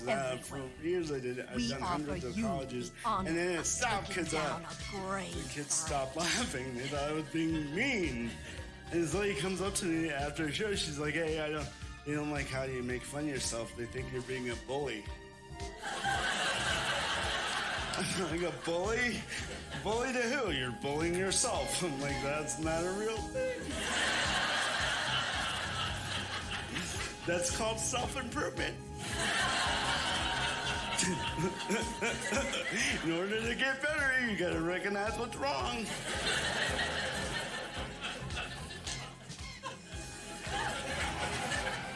So I try to teach my kids, like, most of the time bullies are really, their material is very poorly written, so.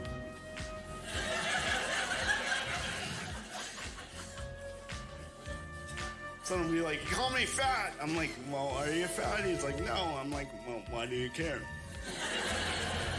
He called me stupid. I'm like, you were at school.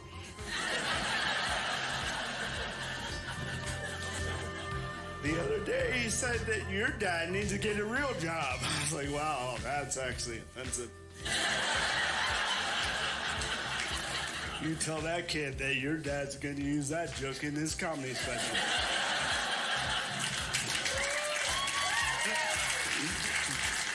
I like talking to my kids about history.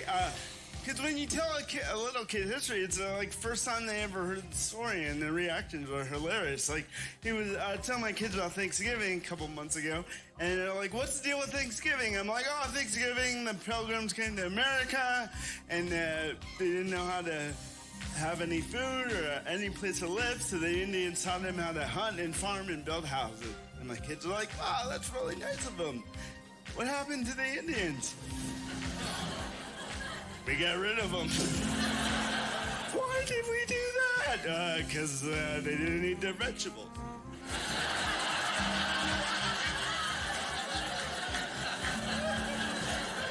Yeah, don't let me tell you about George Washington not brushing his teeth. All right, well, we gotta get out of here soon. I want to be famous. I want to be as famous as Albert Einstein. You guys know who Albert Einstein is? He's the guy who invented the bagel, him and his brother.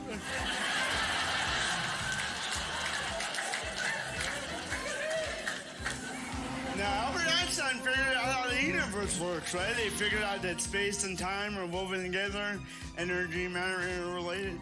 And while he did all this great discovering, his wife divorced him because he didn't have enough time at home. It says a lot about marriage. It says no matter what you're working on, you still got to honor your wife, right? I just was listening to the argument, you know, like Albert, where you been at, Albert? What you been doing, Albert? Sorry, honey, I've been at the office working on the universe. It's a really big project. You got big projects around here, Albert. That trash you're gonna take out itself, Albert. I was like, oh, sorry, I forgot the trash, honey. We're working on black holes. They're really consuming. I need to get closer. What have you been doing? I've been doing lots of stuff, Albert. I've been scrapbooking. I remodeled the bathroom, Albert. You weren't here to help me pick out tile. You don't love me. You should be more like Amber's husband. Amber's husband's home every night at 5 o'clock. That man loves his family. Amber's husband buries horses for a living, huh? Can't do that when it gets dark out. You think you're so smart.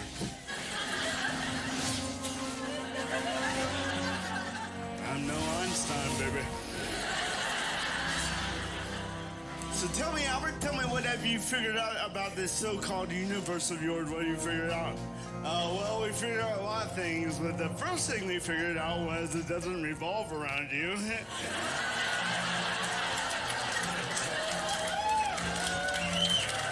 Yeah. It's too far away. Bad move. Because when he finally won the Nobel Prize, he had to give all the money to his ex-wife. Because that's how the universe works. You guys were a lot of fun. Thanks so much.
Okay, guess what it is. Now, Sally, guess what this futuristic gadget is. They're sleek, they're chargeable, incredibly comfortable, and virtually invisible in your ear, and they sound amazing. Hearing aids. You are correct. These top-of-the-line hearing aids from Eargo are straight out of the future.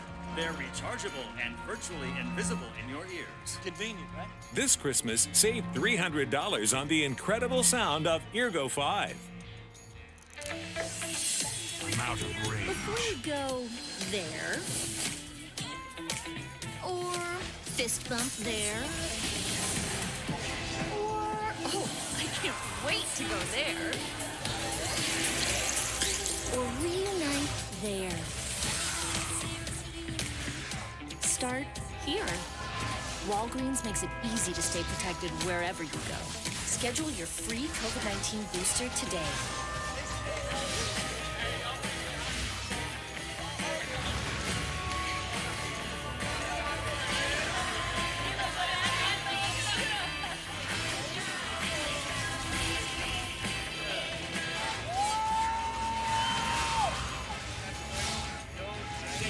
Jake!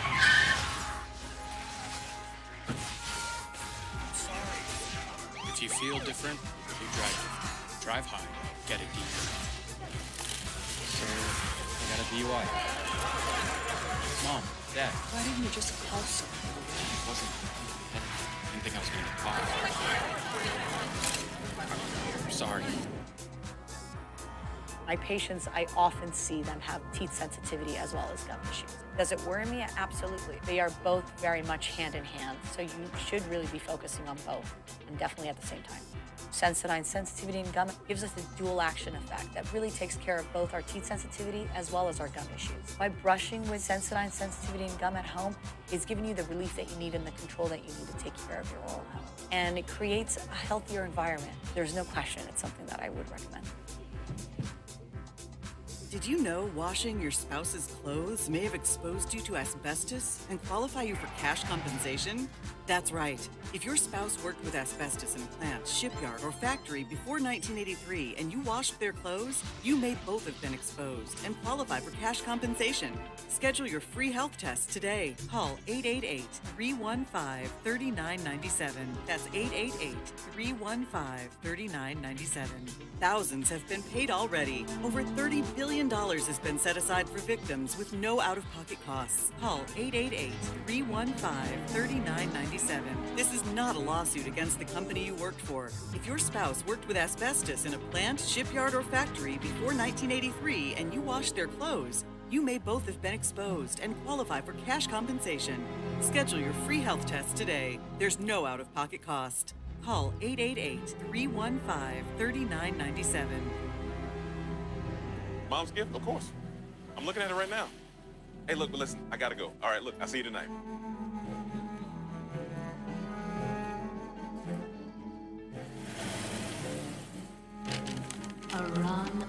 Best Buy same-day delivery can get you the right tech where you need it, when you need it. Merry Christmas, Mom. Michelle, remember you can use the new teleport to reach the surface quickly. Come on in. Honora Hollow is somewhere north of here. You watch what the hell you want to watch. I watch what I want to watch. Turn the channel one more damn time. Hey, what are you two arguing about? Don't touch my damn television. Oh, no, you don't have to argue over television anymore. There is a brand new streaming service called BET Plus. It has thousands of hours of black content. Oh, BET Plus. Commercial free. Hey, and all you need is Wi-Fi. Will Packer has a brand new show on it called Bigger. Tracy Oliver has a show called First Wives Club. I got a show called Ruthless. It's incredible. I am not gonna sit here arguing with you over my damn television. Go get BET Plus. You're gonna love it.